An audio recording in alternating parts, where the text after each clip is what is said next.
اللهم صل على محمد وعلى آل محمد كما صليت على إبراهيم وعلى آل إبراهيم إنك حميد مجيد. اللهم بارك على محمد وعلى آل محمد كما باركت على إبراهيم وعلى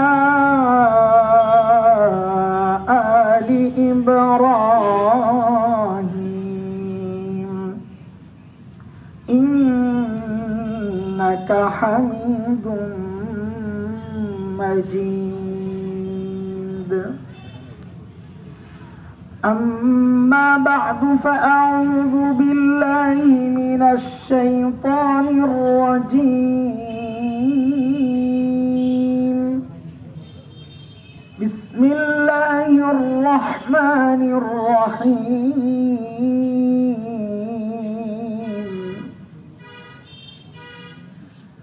يا أيها الذين آمنوا اتقوا الله ولتنظر نفس ما قدمت لغد ولتنظر نفس ما قدمت لغد واتقوا الله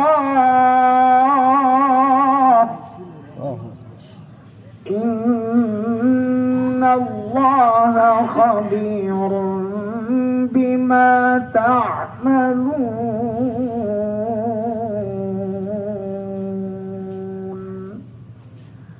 آمنت بالله صدق الله العلي العظيم. মুহাম্মাদিয়া ফয়জুল উলুম কওমি মাদ্রাসা ও এতিমখানার উদ্যোগে আয়োজিত আজকের এই ইসলাহি বয়ান ও দোয়ার মাহফিলের সম্মানিত সভাপতি, উপস্থিত হযরত উলামায়ে কিরাম,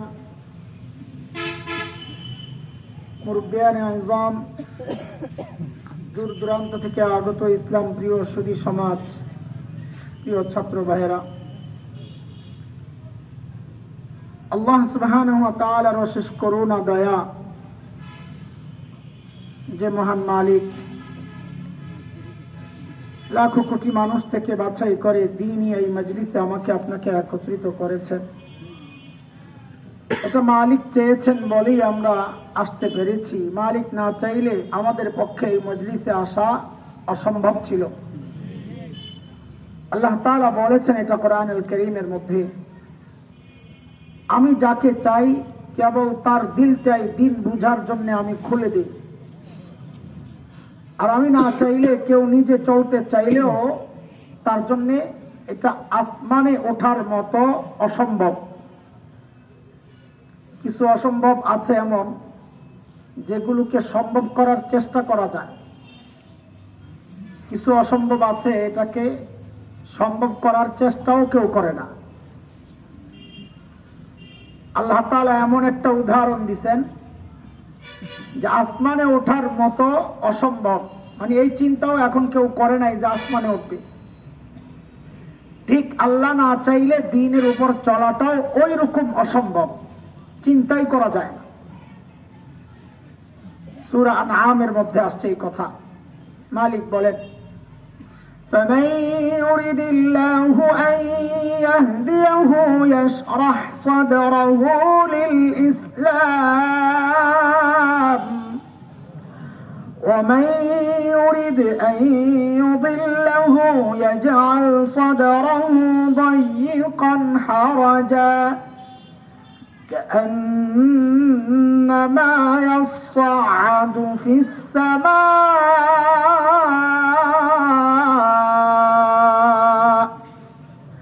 كذلك يجعل الله الرجس على الذين لا يؤمنون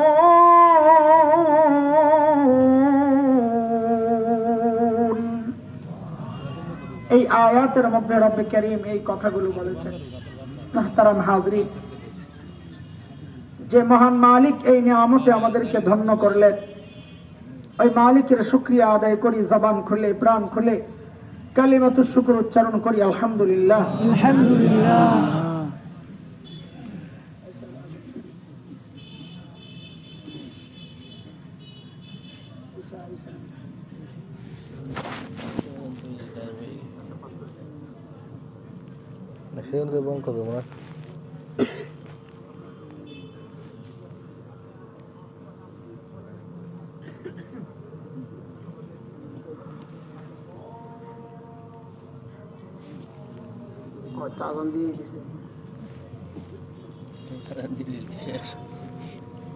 আচ্ছা, এই আজানের জবাব দেওয়া আমাদের জন্য জরুরি না, যেহেতু আমরা ওই মসজিদে নামাজ পড়তে যাব না। কেউ গেলে জবাব দিতে দিতে জানবে।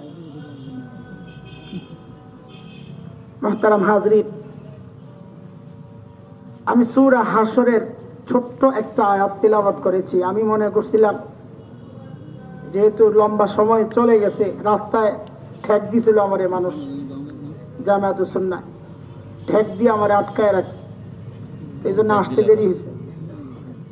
তো ভাবছি আসাও টাইম মতো হইলে, সময় তো আর বেশি নাই, তো এই জন্য আয়াত একটা তিলাওয়াত করছি খুব ছোট্ট করে, যেন অল্প কথায় কাজ সাইরা পালাইতে পারি। এখন দেখি আবার ধরায় দিস। আল্লাহ তাআলা এই আয়াতে আমাকে আপনাকে বড় মায়া করে ডাক দিছেন। কোরআনে আল্লাহ তাআলা মুমিনদেরকে দুই ভাবে ডেকেছেন। এক হচ্ছে নাম ধরে, আরেক হচ্ছে আল্লাহর সাথে বান্দার যে সম্পর্ক, ওই সম্পর্ক ধরে। নাম ধরে ডেকেছেন, যেমন বলেছেন ইয়া আইয়ুহান নাস, মানুষ, এটা যেমন নাম ধরে। আর আল্লাহর সাথে বান্দার যে সম্পর্ক, ওইভাবে ডাকেন ইয়া আইয়ুহাল্লাযীনা আমানু, কারণ আল্লাহর সাথে বান্দার সম্পর্কটা হচ্ছে ঈমানের সম্পর্ক, ঈমানদারের। তো এই সম্পর্ক ধরে আল্লাহ ডাক দেন ইয়া আইয়ুহাল্লাযীনা আমানু, ও ঈমানদার। হযরত মুফতি শফি রাহমাতুল্লাহি আলাইহি বলেন, এই দুই ডাকের মধ্যে অনেক তফাৎ, পার্থক্য। কি পার্থক্য? তো বলেন যে আমরা আমাদের সন্তানদেরকে ডাকার ক্ষেত্রেও এই পার্থক্যটা করি। আমাদের বাচ্চাদেরকেও আমরা কখনো নাম ধরে ডাক দিই, কখনো সম্পর্ক ধরে ডাক দিই। নাম ধরে যখন ডাক দিই বলি এই আব্দুল্লাহ, নাম ধরে ডাক দিলে সন্তান বুঝে বাবা হয়তো রেগে আছেন, ডাকের নমুনা বেশি সুবিধার মনে হচ্ছে না। কিন্তু যখন সম্পর্ক ধরে ডাক দিয়া বলেন আব্বু, তখন সন্তান বুঝে বাবা আমাকে মায়া করে ডাক দিছে। ঠিক আল্লাহ তাআলা যখন নাম ধরে ডাক দিয়ে বলেন ও মানুষ, তখন বুঝে নেওয়া যে আল্লাহ তাআলা হয়তো রেগে আছেন। কিন্তু আল্লাহ যখন ডাক দেন আল্লাহ আর বান্দার সাথে যে সম্পর্ক, ওই সম্পর্ক ধরে ও ঈমানদারেরা, তখন বুঝে নেওয়া যে আল্লাহ তাআলা আমাকে আপনাকে মায়া করে ডাক দিয়েছেন। আমি যে আয়াত পড়েছি, এই আয়াতে আল্লাহ তাআলা মায়া করে ডাক দিয়েছেন। ডাক দিয়ে কি বলেন? মালিক বলতেছেন ইয়া আইয়ুহাল্লাযীনা আমানুত্তাকুল্লাহ ওয়ালতানজুর নাফসুম মা কদ্দামাত লিগাদিন ওয়াত্তাকুল্লাহ।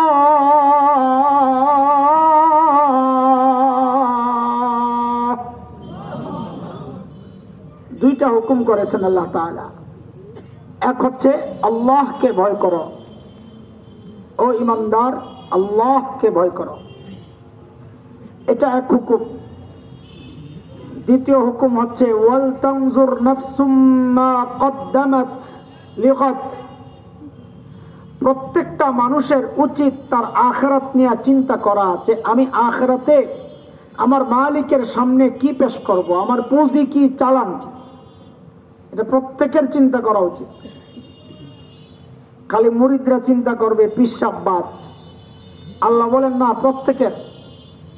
খালি সাধারণ মানুষ চিন্তা করবে আলেমবাদ, আল্লাহ বলেন না প্রত্যেকের। মুক্তাদিরা চিন্তা করবে ইমামবাদ, আল্লাহ বলেন না। এটা প্রত্যেকের চিন্তা করা লাগবে যে আমার আখিরাতের পুঁজি কি, চালান কি, আল্লাহর সামনে আমি কি নিয়ে দাঁড়াবো। তো বলে আমরা এই মজলিসে আসছি তো আখিরাতের চিন্তাই তো আসছি নাকি? না জিলাপি আছে দিবে নাকি? জিলাপি সিন্নি আছে তো সিন্নি না থাকলে তো আর নিশ্চিত বয়ান শুনতেই আসছি, আখিরাতের চিন্তাই আসছে। কিন্তু দোস্ত, আমাদের আখিরাতের ফিকির যথার্থ কিনা, যতটুকু দরকার, যেমন দরকার ঠিক তেমন হচ্ছে কিনা, না ঘাটতি আছে, কেমনে বুঝবো? তো আল্লাহ তাআলা আমাদের জন্য মডেল বানাইছেন, মডেল, নমুনা, যে তুমি তোমার ঈমানকে সাহাবীদের ঈমানের সাথে মিলায়া দেখো। এটা হল নমুনা। যদি মিলে যায় তো তোমার ঈমান ঠিক আছে, না মিললে ঠিক করে নাও। কার কথা? فإن آمنوا بمثل ما آمنتم به فقد اهتدوا وإن تولوا فإنما هم في شقاق। মালিক বলেন যদি সাহাবীদের ঈমানের সাথে তোমার ঈমান মিলে যায় তাইলে তো ঠিক আছে, আর যদি না মিলে তো মিলে আনো, হিসাব তো সোজা। বলে তোমার তাকওয়াকে সাহাবীদের তাকওয়ার সাথে মিলাও। বলে কেন মিলাবো? আল্লাহ বলেন কারণ তাদের তাকওয়ার পরীক্ষা আমি নিয়েছি, ওই পরীক্ষায় তারা পাস। উলাইকা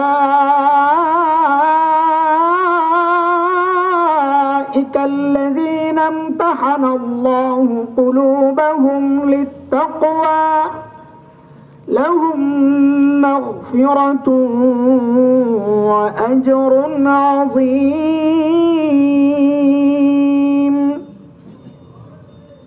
আল্লাহ বলেন সাহাবীদের তাকওয়ার পরীক্ষা আমি নিয়েছি, ওই পরীক্ষায় তারা পাস। তোমার তাকওয়া তার সাথে মিলাইলে, যদি মিলে তো তুমিও পাস।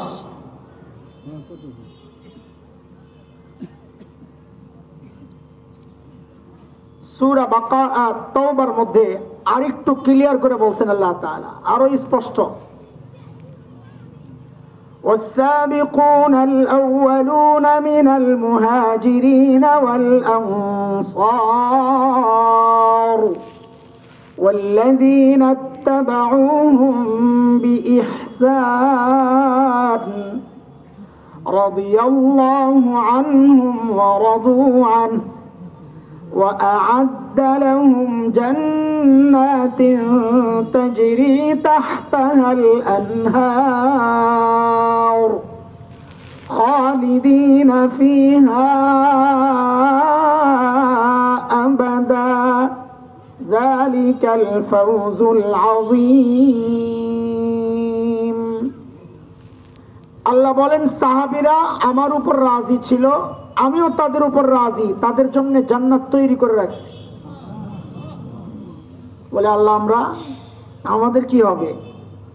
তো এই আয়াতের মধ্যে আল্লাহ ছোট্ট করে বলেছেন ওয়াল্লাযীনা ইত্তাবাউহুম বিইহসান, যার ঈমান সাহাবীদের ঈমানের মতো হবে, যার আমল সাহাবীদের আমলের মতো হবে, আল্লাহ বলেন বান্দা তোমার উপরেও আমি রাজি, তোমার জন্য জান্নাত তৈরি করেই রাখি।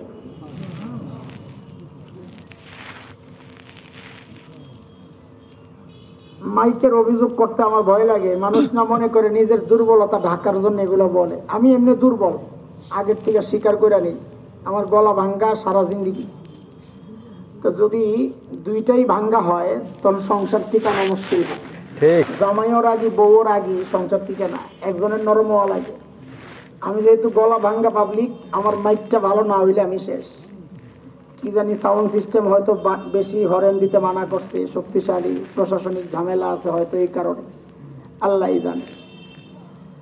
আমার খুব কষ্ট হয়েছে, আমি খুব স্বাভাবিক কথা বলতে পারতেছি না, আমার মাথা চক্কর মারতেছে। শাস্তি আর লাড়াচাড়া দিয়ে আর ভেজাল বাড়াই না, দুরূদ শরীফ পর বৈশা বৈশা। আয় মালিক,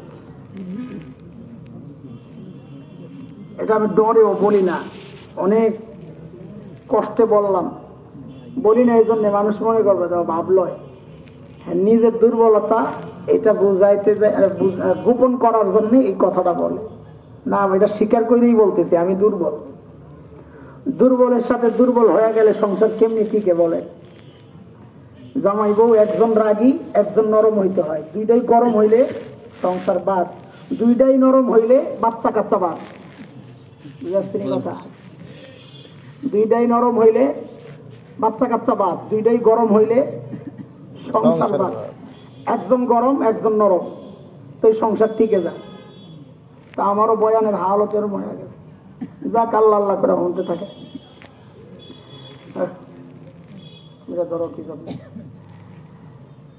এখানে একটা সূক্ষ্ম কথা, এই কথাটা বলার জন্য বলবো কি বলবো না চিন্তা করতেছিলাম, কারণ এর মধ্যে অনেক সূক্ষ্ম কথা ছেড়া দিয়ে আসছি, যেহেতু তবিয়ত ভাল লাগতেছে না। কথা বইলে মজা না পাইলে এই সূক্ষ্ম সূক্ষ্ম কথা বাদ দিয়া সোজা দৌড়ান লাগে।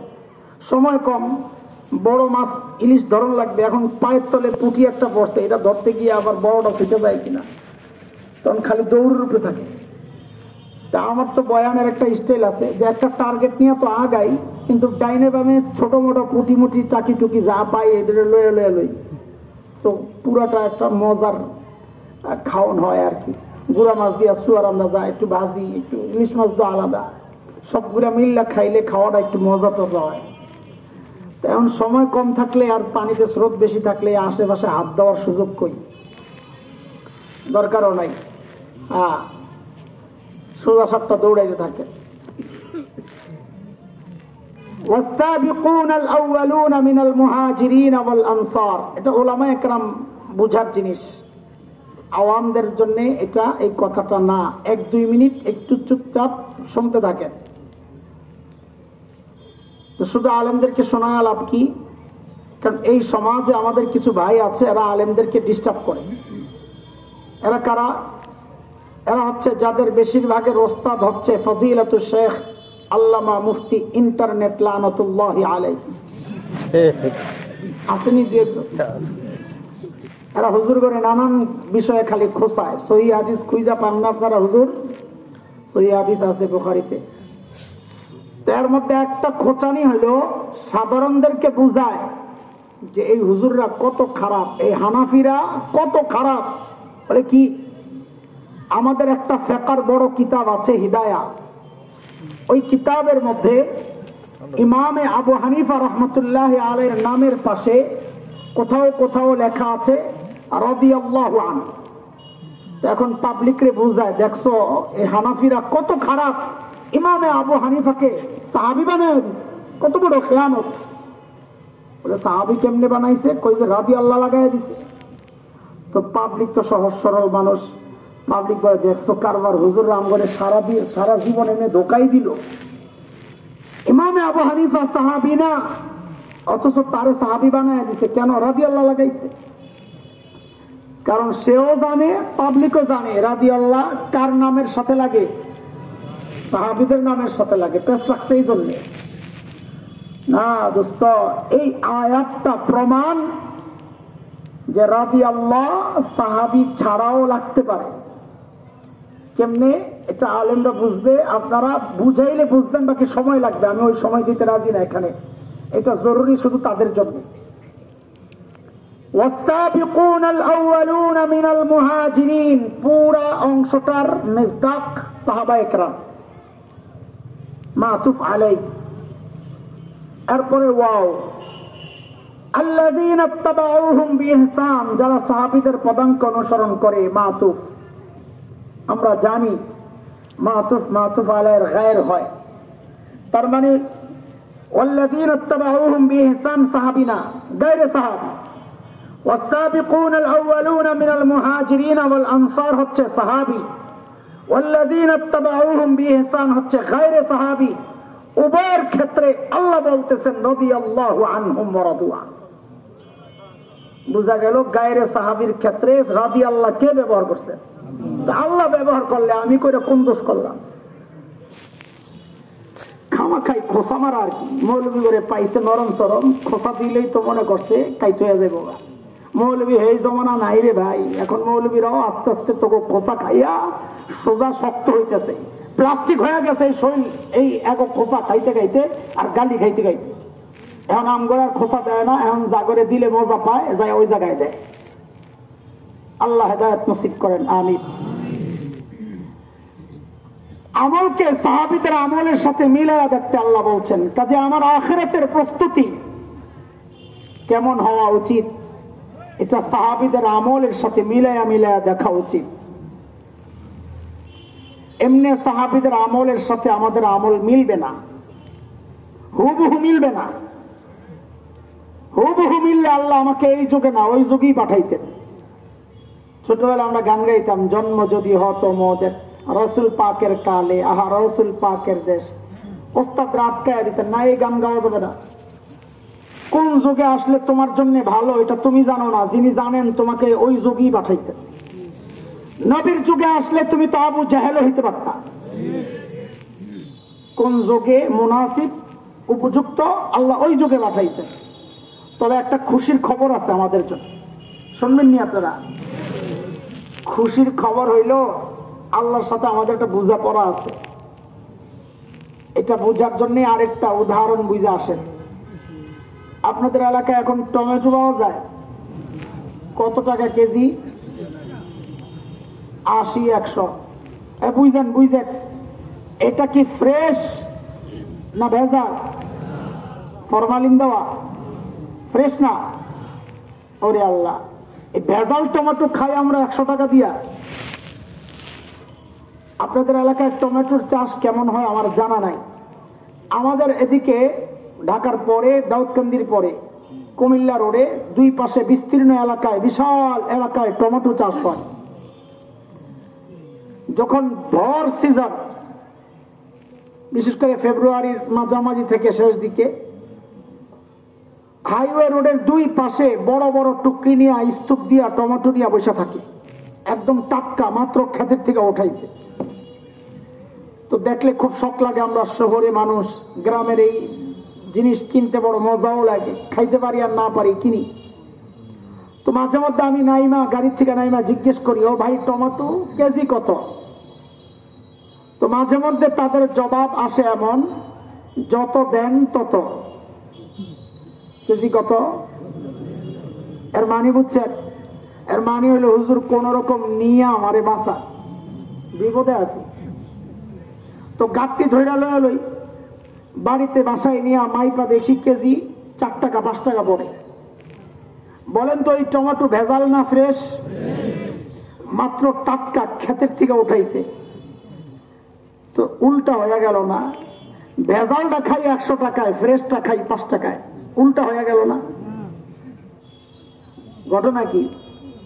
কারণ কি বলেন? সিজন, এটাই কারণ। ওইটা সিজন, সিজনের জিনিস টাটকা, দাম কম, উপযুক্ত দাম, দাম কম না, উপযুক্ত দাম। অফ সিজনের জিনিস ভেজাল কিন্তু দাম বেশি। ঠিক এই পয়েন্টে আল্লাহকে ধরতে হবে। আল্লাহ আমগরে পাঠাইছে অফ সিজনে, ফাসাদের জমানায়। আমরা আমলগুলো একটু ফরমালিনওয়ালা ভেজাল হবে, কিন্তু রেট বাড়ায় দেওয়া লাগবে। ঠিক আছে কথা? আপনারা মনে মনে চিন্তা করতেছেন আমি যদি আন্দাজি বলতেছি না, আল্লাহ চেষ্টা করি হাদিস আর কোরআনের কোন রকমের ইশারা ছাড়া নিজে বানাইয়া কোনো কথা বলার চেষ্টা করি না। আল্লাহ মাফ করুক আমাকে। হাদিসে আসছে আল্লাহর হাবিব বলেন, মান তামাসসাকা বিসুন্নতি ইনদা ফাসাদি উম্মতি ফালাহু আজরু বলেন কত আলেম আছে? ফালাহু আজরু মিয়াতি শাহিদ। হ্যাঁ, এই জন্যই জিজ্ঞেস করতেছি যে অবস্থা কি জানার জন্য। মিয়া মিয়া মানে 100 এটারে বাদ দিয়ে পড়তে হবে হাদিস। মুফতি আব্দুল মালিক দামাত বারাকাতুহুল আলিয়া তাহকিক করেছেন, আমাদেরও তাহকিক। এই মিয়া সহ হাদিস দুর্বল, মিয়া ছাড়া হাদিস শক্তিশালী। আমগো মিয়ার দরকার নাই, মিয়া ছাড়া হইলেও চলবে। শাহাদতের মর্যাদা পাইলে মিয়া দিয়া করুন কি, এমনি তো জান্নাত। কি হাদিসের মতলব কি? নবী বলেন, মান তামাসসাকা বিসুন্নতি ইনদা ফাসাদি উম্মতি। শেষ জমানা, সোজা কথা, শেষ জমানায় যে সুন্নতকে আঁকড়ে ধরবে, নবী বলেন আল্লাহ তাআলা তাকে শাহাদাতের মর্যাদা দান করবেন। আচ্ছা বলেন তো, এই কথা নবী কি সাহাবীদেরকে বলছেন না শেষ জমানায়? সাহাবীদেরকে বলছেন তো সুন্নত আঁকড়ায়া ধর, শহীদ না হইলেও আল্লাহ শাহাদাতের মর্যাদা দিবেন, বলছেন। কাদেরকে বলছেন? শেষ জমানায়। তো নবী তো বুঝাইছেন শেষ জমানায় আমলের রেট বেড়ে যায়। এই হাদিস বুঝা যায় না? আমাদের এটাই ভরসা, আল্লাহ সাহাবীদেরকে তুমি কি দিবা দিবা, এটা তোমার ইচ্ছা, যা মনে চাই দাও। আমার কোনো সমস্যা নাই, কোনো আপত্তি নাই, অভিযোগ নাই, অনুযোগ নাই, কিচ্ছুই নাই। কিন্তু আমরা একটা দাবি, যেহেতু শেষ জমানায় পাঠাইছ, সিজনে পাঠাও নাই, অফ সিজনে পাঠাইছ, আল্লাহ আমাদের আমলে একটু ফরমালিন থাকতেই পারে, ভেজাল একটু থাকতেই পারে, কিন্তু মালিক একটু রেটটা বাড়াইয়া দেওয়া লাগবে। কোন রকম একটা সান্ত্বনা নেওয়া আর কি, বুঝেন না? বাঁচা তো লাগবে একটা উসিলা দিয়া। ও দোস্ত, আমাদের আমল সাহাবীদের মতো হুবহু হবে না। সাহাবীদের সাথে আমাদের মৌলিক পার্থক্যটা আগে বুঝেন। মৌলিক পার্থক্য কোন জায়গায়? ছোটবেলায় আমরা খেলাধুলা করছি না? করছি না করেন নাই? সুফি সব বসে দিছে, সব আল্লাহর বুজুর্গরা করছেন, খেলাধুলা করছেন। কিন্তু এখনকার বাচ্চারাও খেলাধুলা করে। পার্থক্য কোন জায়গায়? আমরা লেখাপড়াও করছি, খেলাধুলাও করছি। এখনকার বাচ্চারা লেখাপড়াও করে, খেলাধুলাও করে। পার্থক্য কই? পার্থক্য আছে, আমরা লেখাপড়ার ফাঁকে ফাঁকে খেলাধুলা করছি, এখনকার বাচ্চারা খেলাধুলার ফাঁকে ফাঁকে লেখাপড়া করে। ঠিক আছে কথা? ঠিক সাহাবীদের সাথেও আমাদের পার্থক্য এমন। সাহাবীরাও দুনিয়ার কাজ করছেন, করেন নাই? কৃষি কাজ করেন নাই, বকরি চড়ান নাই, ওট পালেন নাই, খেজুর গাছের পরিচর্যা করেন নাই, করছেন। আখিরাতের কাজ তো অবশ্যই করছেন। আমরা যারা নিজেদেরকে দিনদার ভাবি, আমরাও আখিরাতের কাজ করি, দুনিয়ার কাজও করি। পার্থক্য কোন জায়গায়? সাহাবীরা আখিরাতের কাজের ফাঁকে ফাঁকে দুনিয়ার কাজ করছেন, আমরা দুনিয়ার কাজের ফাঁকে ফাঁকে আখিরাতের কাজ করি। বুঝতেছেন কথাবার্তা? খেয়াল করেন, খেয়াল করে করে আগা। এই পার্থক্য আর গ্যাপটাকে যত কমানো যায়, দুনিয়ায় যত কমাইতে পারবো, হাসরেও সাহাবীদের তত কাছাকাছি আসতে পারবো। দুনিয়ায় যত দূরত্ব তৈরি হবে, হাসরেও তত দূরত্বে সাহাবীদের থেকে আমাদের অবস্থান হবে। বলে দূরে থাকলে কি ক্ষতি, কাছে আসলে কি লাভ? বলে কাছে আসলে লাভ হচ্ছে তারা জান্নাতি, তুমিও জান্নাতি হবা। দূরে গেলে তারা জান্নাতে চলে যাবে, তুমি আরেক রাস্তায় জাহান্নামে চলে যাবা। সমস্যা এই জায়গায়। এই জন্য দোস্ত, আমাদের আখিরাতের প্রস্তুতি কাদের মতো হইতে হবে ইনশাআল্লাহ? ঈমান কাদের মতো? তাকওয়া কাদের মতো? কার কথা এগুলা? কে বলেছে? আল্লাহ বলেছে। তো চলেন সাহাবীদের আখিরাতের প্রস্তুতির কিছু নমুনা একটু দেখে আসি, তারপর নিজেদেরটা মিলাই, দূরত্ব কমাই। এই কাজ সাইয়েদনা আবু বকর সিদ্দিক রাদিয়াল্লাহু আনহু, তিনি যখন খলিফাতুল মুসলিমিন, তো ওনার দরবারের একটা সিস্টেম ছিল, ওনার রাষ্ট্র পরিচালনার একটা সিস্টেম ছিল। দরবারে অসহায় বিধবা নারীদের লিস্ট থাকতো। স্বেচ্ছায় কেউ খিদমত করতে চাইলে তো এই লিস্টে নাম ধরে চলে যেত। এটা অনেক সওয়াবের কাজ। নবী আলাইহিস সালাম বলেছেন, যারা ইতিম আর বিধবার দায়িত্ব নেয়, কাফিল হয়, জিম্মাদার হয়, ওই ব্যক্তি আর আমি জান্নাতে পাশাপাশি থাকবো। বড় আফসোসের কথা, কি বলবো, কোন দিকে যাব? অন্য বিধবার দায়িত্ব নিবে থাক দূরের কথা, এই সমাজের মানুষ তো নিজের বিধবা মায়েরই খবর লয় না। বড় আফসোসের কথা। একদিন হযরত ওমর আসছেন রাদিয়াল্লাহু আনহু। ওমর কত বড় মানুষ, আসছেন কোন এক বুড়ির খেদমত করবেন এই নিয়তে। লিস্ট খুঁজে খুঁজে দেখেন যে নাম তো সব বুকড,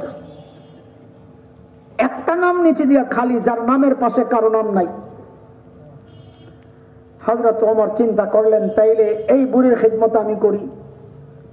ঠিকানা নিয়া পরদিন ফজরের নামাজের পর পর যায়া বুড়ির বাড়িতে হাজির। কখন? কথা জিজ্ঞেস করতেছি কেন, এটা আল্লাহরও সিস্টেম, নবীরও সিস্টেম। কোন গুরুত্বপূর্ণ কথা বলার আগে প্রশ্ন করে নেওয়া। আল কারিয়া মাল কারিয়া ওমা আদরাকা মাল কারিয়া, কারিয়া চিনেন? খবর আছে আপনার? এত কিছু জিজ্ঞেস করার দরকার কি? আপনি বলেন না কারিয়া কাকে বলে। এটা হলো দৃষ্টি আকর্ষণের জন্য। হযরত মুআজ রাদিয়াল্লাহু আনহু নবী আলাইহিস সালামের পেছনে বাহনের মধ্যে নবী ডাক দিলেন, ইয়া মুআজ। হযরত মুআজ বলেন, লাব্বাইকা ওয়া সা'দাইকা ইয়া রাসূলুল্লাহ, আমি হাজির। নবী আবার ডাক দিয়েছেন, ইয়া মুআজ।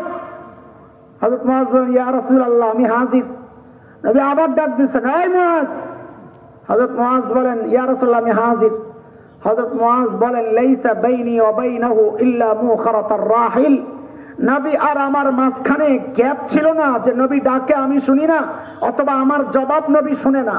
মাঝখানে খালি একটা কাঠ, মাঝখানে খালি একটা, যেটার মধ্যে নবী হেলান দিয়া বসছেন, আমি ধইরা বসছি একই বাহনের মধ্যে। তারপরেও নবী বারবার কেন ডাকতেছেন? ডাকতেছেন দৃষ্টি আকর্ষণের জন্য, কারণ জরুরি একটা কথা বলবেন এই জন্য। এটা সিস্টেম, আল্লাহরও সিস্টেম, নবীরও সিস্টেম। বলেন হযরত ওমর কখন গেছেন বুড়ির বাড়িতে? ফজরের পরে। সাহাবায়ে কেরাম দিনের কাজ শুরু করতেন ফজরের পর পর। কেন? কারণ নবী আলাইহিস সালাম যারা সকালে কাজ করেন তাদের জন্য বরকতের দোয়া করছেন। শেখ ইবনুল কাইয়িম রাহমাতুল্লাহি আলাইহি তার জাদুল মাআদ কিতাবের মধ্যে লিখেছেন, কেউ যদি সকালে ঘুমায়, ও মাদ্রাসার ছাত্ররা ভালো করে শোনো, কেউ যদি সকালে ঘুমায়, শেখ ইবনুল কাইয়িম লেখেন তার ঘর থেকে জিন্দেগিতে অভাব দূর হবে না। কারণ বরকতের টাইমে ঘুমাইতেছে, তো বরকত তোমারটা নিবে কে? হ্যাঁ, এই জন্য সকালে ঘুমাবো না, কাজ শুরু করবো, শরীরও ভালো থাকবে, ফিট থাকবে ইনশাআল্লাহ। পরদিন সকাল ফজর নামাজের পর পর সাইয়েদনা ওমর ইবনুল খাত্তাব রাদিয়াল্লাহু আনহু বুড়ির বাড়ির দরজার সামনে দাঁড়ায়া দরজা নক করে বলে, মারে আপনার ঘরের কাজগুলো করার জন্য আমি ওমর ইবনুল খাত্তাব হাজির। বুড়ি ভেতর থেকে জবাব দেন, বাবারে প্রতিদিন যে আল্লাহর বান্দা আমার ঘরের কাজগুলো করেন, তিনি ইতিমধ্যেই আমার ঘরের কাজ করে তো চলে গেছেন। ফজরের পরে যায় কাজ পায় নাই, তাহলে কাজ করছে কখন? ফজরের আগে। ফজরের আগে। হযরত ওমর চিন্তা করলেন, তাইলে আমাকে আরো সকালে আসা লাগবে। ওই চিন্তায় সাইয়েদনা ওমর পরদিন ফজরের আযানের ওয়াক্তে বুড়ির বাড়ির দরজার সামনে দাঁড়ায়া দরজা নক করে বলে, মারে আপনার ঘরের কাজগুলো করার জন্য আমি ওমর ইবনুল খাত্তাব হাজির। বুড়ি আজকেও জবাব দিচ্ছেন, বাবারে প্রতিদিন যে আল্লাহর বান্দা আমার ঘরের কাজগুলো করেন, তিনি ইতিমধ্যেই কাজ করে চলে গেছেন। হযরত ওমর চিন্তা করলেন, তাহলে আরো সকালে আসা লাগবে। ওই চিন্তায় হযরত ওমর পরদিন তাহাজ্জুদের ওয়াক্তে বুড়ির বাড়ির দরজার সামনে দাঁড়ায়া দরজা নক করে বলে, মারে আপনার ঘরের কাজগুলো করার জন্য আমি ওমর ইবনুল খাত্তাব হাজির। দেন কি কাজ আছে?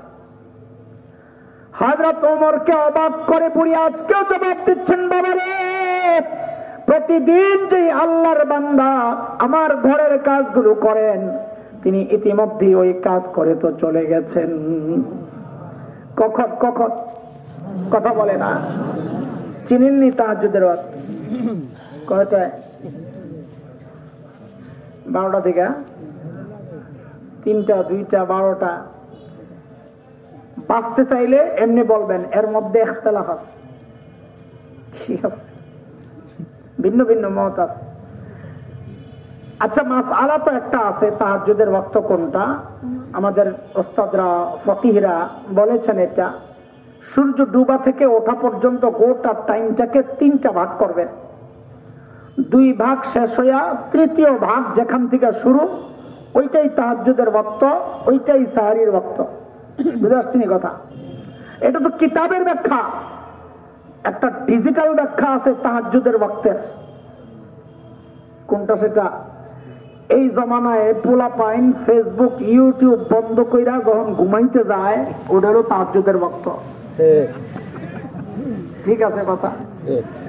এতে সবচেয়ে বেশি ক্ষতিগ্রস্ত হয়েছে রাত্রে চুরি করত যারা, এরা বড় বিপদে আছে। যেই ঘরে চুরি করতে যায়, জানালার ফাঁক দিয়া দেখি ভিতরে, দেখে কেউ না কেউ আসমানের দিকে মনোযোগ ধরে শুয়ে রয়েছে। ঠিক নি ভাই? হায় রে কপাল, গজব আইব না কেন, গজব আইব না কেন? হযরত ওমরের এইবার টনক নড়ছে, কিরে ভাই, এত রাতে বুড়ির বাড়ির কাজ করে কে এই আল্লাহর বান্দা? আমার কাজের দরকার নাই, আগে বুজুর্গ ভাই করা লাগবে। কে লোক? পরদিন এশার নামাজের পর সাইয়েদনা ওমর ইবনুল খাত্তাব রাদিয়াল্লাহু আনহু বুড়ির বাড়ির ঘরের দরজার সামনে এক ঝোপের আড়ালে চুপচাপ বসে আছেন। দেখবেন কে এত রাতে কাজ করার জন্য আসে।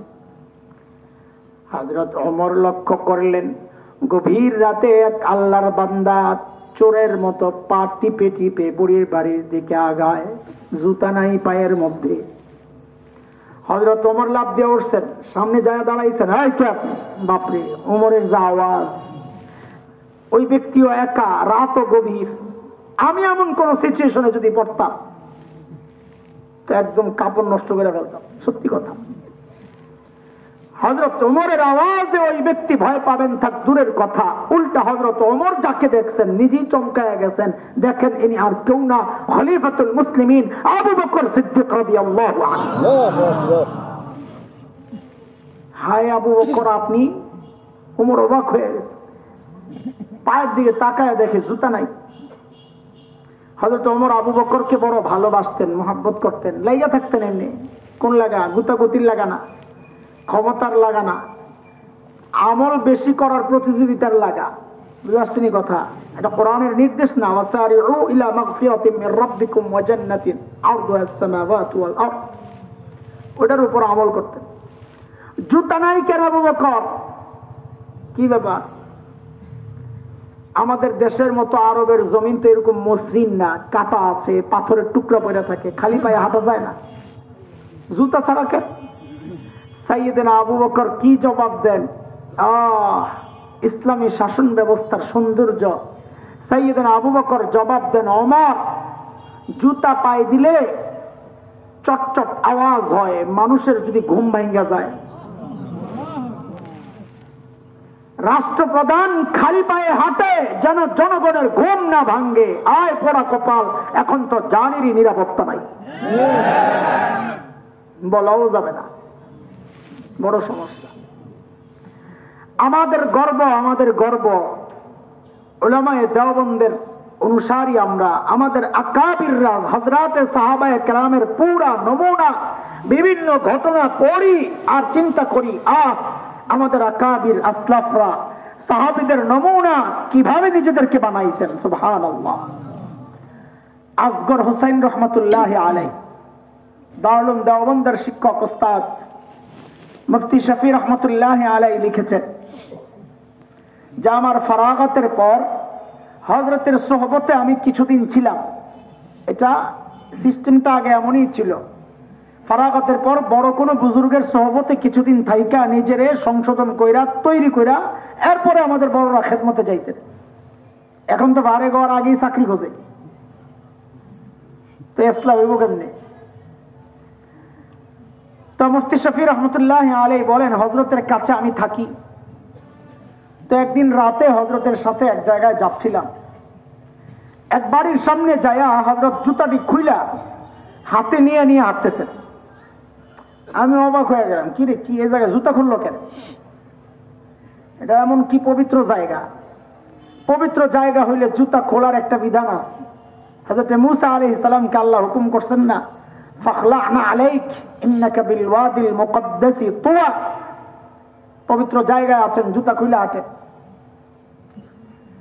তো হযরত মুফতি শফি রহমতুল্লাহ আলাইহি বলেন, কিছু দূর যায়া হযরত জুতাটা পরলেন। তো আমার কৌতূহল, আমি জিজ্ঞেস করলাম, হযরত জুতা কেন খুললেন? বুঝলাম না কিছু, আমারও তো কিছু বললেন না। হযরত আসগর হোসেন রহমতুল্লাহ আলাইহি জবাব দেন, এই যে বাড়িটা, এই বাড়িটা একটা পতিতার, অমুসলিম পতিতা। মাইনাস পয়েন্ট তো দুইটা, এক হচ্ছে অমুসলিম, আরে কি পতিতা, পয়সার বিনিময়ে নিজের দেহকে বিলাইয়া দেয়। তো বলে এই বাড়িটা ওই নারীর,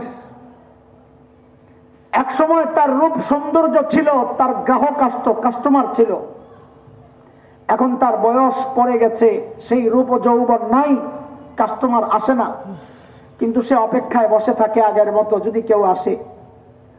তো আমার জুতার আওয়াজ পাইলে সে বুঝবে এটা কোনো পুরুষের জুতার আওয়াজ। তখন যদি সে আশাবাদী হয়, আমি চলে যাওয়ার পর যদি সে কষ্ট পায়, আমি চাই না এই কষ্টটা সে পাক, এই জন্য আমি যাওয়ার সময় জুতাটা কইলা হাতে নিয়ে তারপর যাই। প্রতিবেশীর কি চিন্তা করছেন, মানুষের কষ্টের কি চিন্তা করছেন আমাদের বড়রা। আর এখন আমাদের হালত হইল মেপে মেপে মেপে মেপে নিজের জায়গার একদম শেষ মাথায় যাইয়া পায়খানাটা বানায়। গন্ধ যা যায় আরেক বাড়িতে যায়, কিছু জিজ্ঞেস করলে তোর জায়গায় করছি রে বেটা। আসেনি এরকম খবি সেই সমাজে? হায় হায় হায়, এর নাম ইসলাম না ও দোস্ত, এর নাম ইসলাম না। আল্লাহ মাফ করো।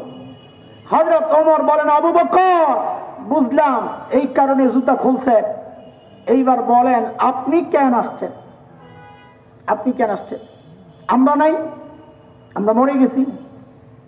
সারাদিন প্রশাসনিক কাজে ব্যস্ত থাকেন, রাতে একটু আরাম করবেন, তা না আপনি আসছেন বুড়ির বাড়ির খেদমত করার জন্য। কেন রে ভাই, আমরা মরে গেছি। সাইয়েদনা আবু বকর কি জবাব দিলেন? ও দোস্ত, ওই জবাবটাই আমার বয়ান। এই দুই কথা বয়ান করি অল্প, কিন্তু এটাকে সাজাইয়া গুছাইয়া আনতে আমার সময় লাগে। আবু বকর জবাবটাই বয়ান। কি জবাব দিলেন আবু বকর? কিন্তু জবাবটা এখন দেব না। কেন? কারণ জবাবটার ওজন কত এটা বুঝতে হলে আগে আবু বকরের ওজন বুঝা লাগবে। ব্যক্তির ওজনের উপর কথার ওজন ওঠানামা করে। রাস্তায় এক ভিক্ষুকের সাথে সাক্ষাৎ, আপনাকে ডেকে বলল কালকে একটু দেখা করো, তোমারে খুশি করে দিব। তা আপনি মনে মনে হাসবেন, নিজে ভিক্ষা করে খায়, আবার আমারেও খুশি করবে। পাগলের মাথা খারাপ। একই কথা যদি এলাকার এমপি সাহেব বলেন আপনাকে, এই কালকে একটু দেখা করো, খুশি করে দিব, তখনও কি উপহাসের হাসি হাসবেন না আশাবাদী হবে? ওই দেখেন, কথা কিন্তু একটাই। ব্যক্তির ওজন বেড়ে গেছে তো কথারও ওজন বেড়ে গেছে। আবু বকরের জবাবটার ওজন কত এটা বুঝতে হলে আগে আবু বকরের ওজন তো বোঝা লাগবে। আবু বকর কত বড় মানুষ।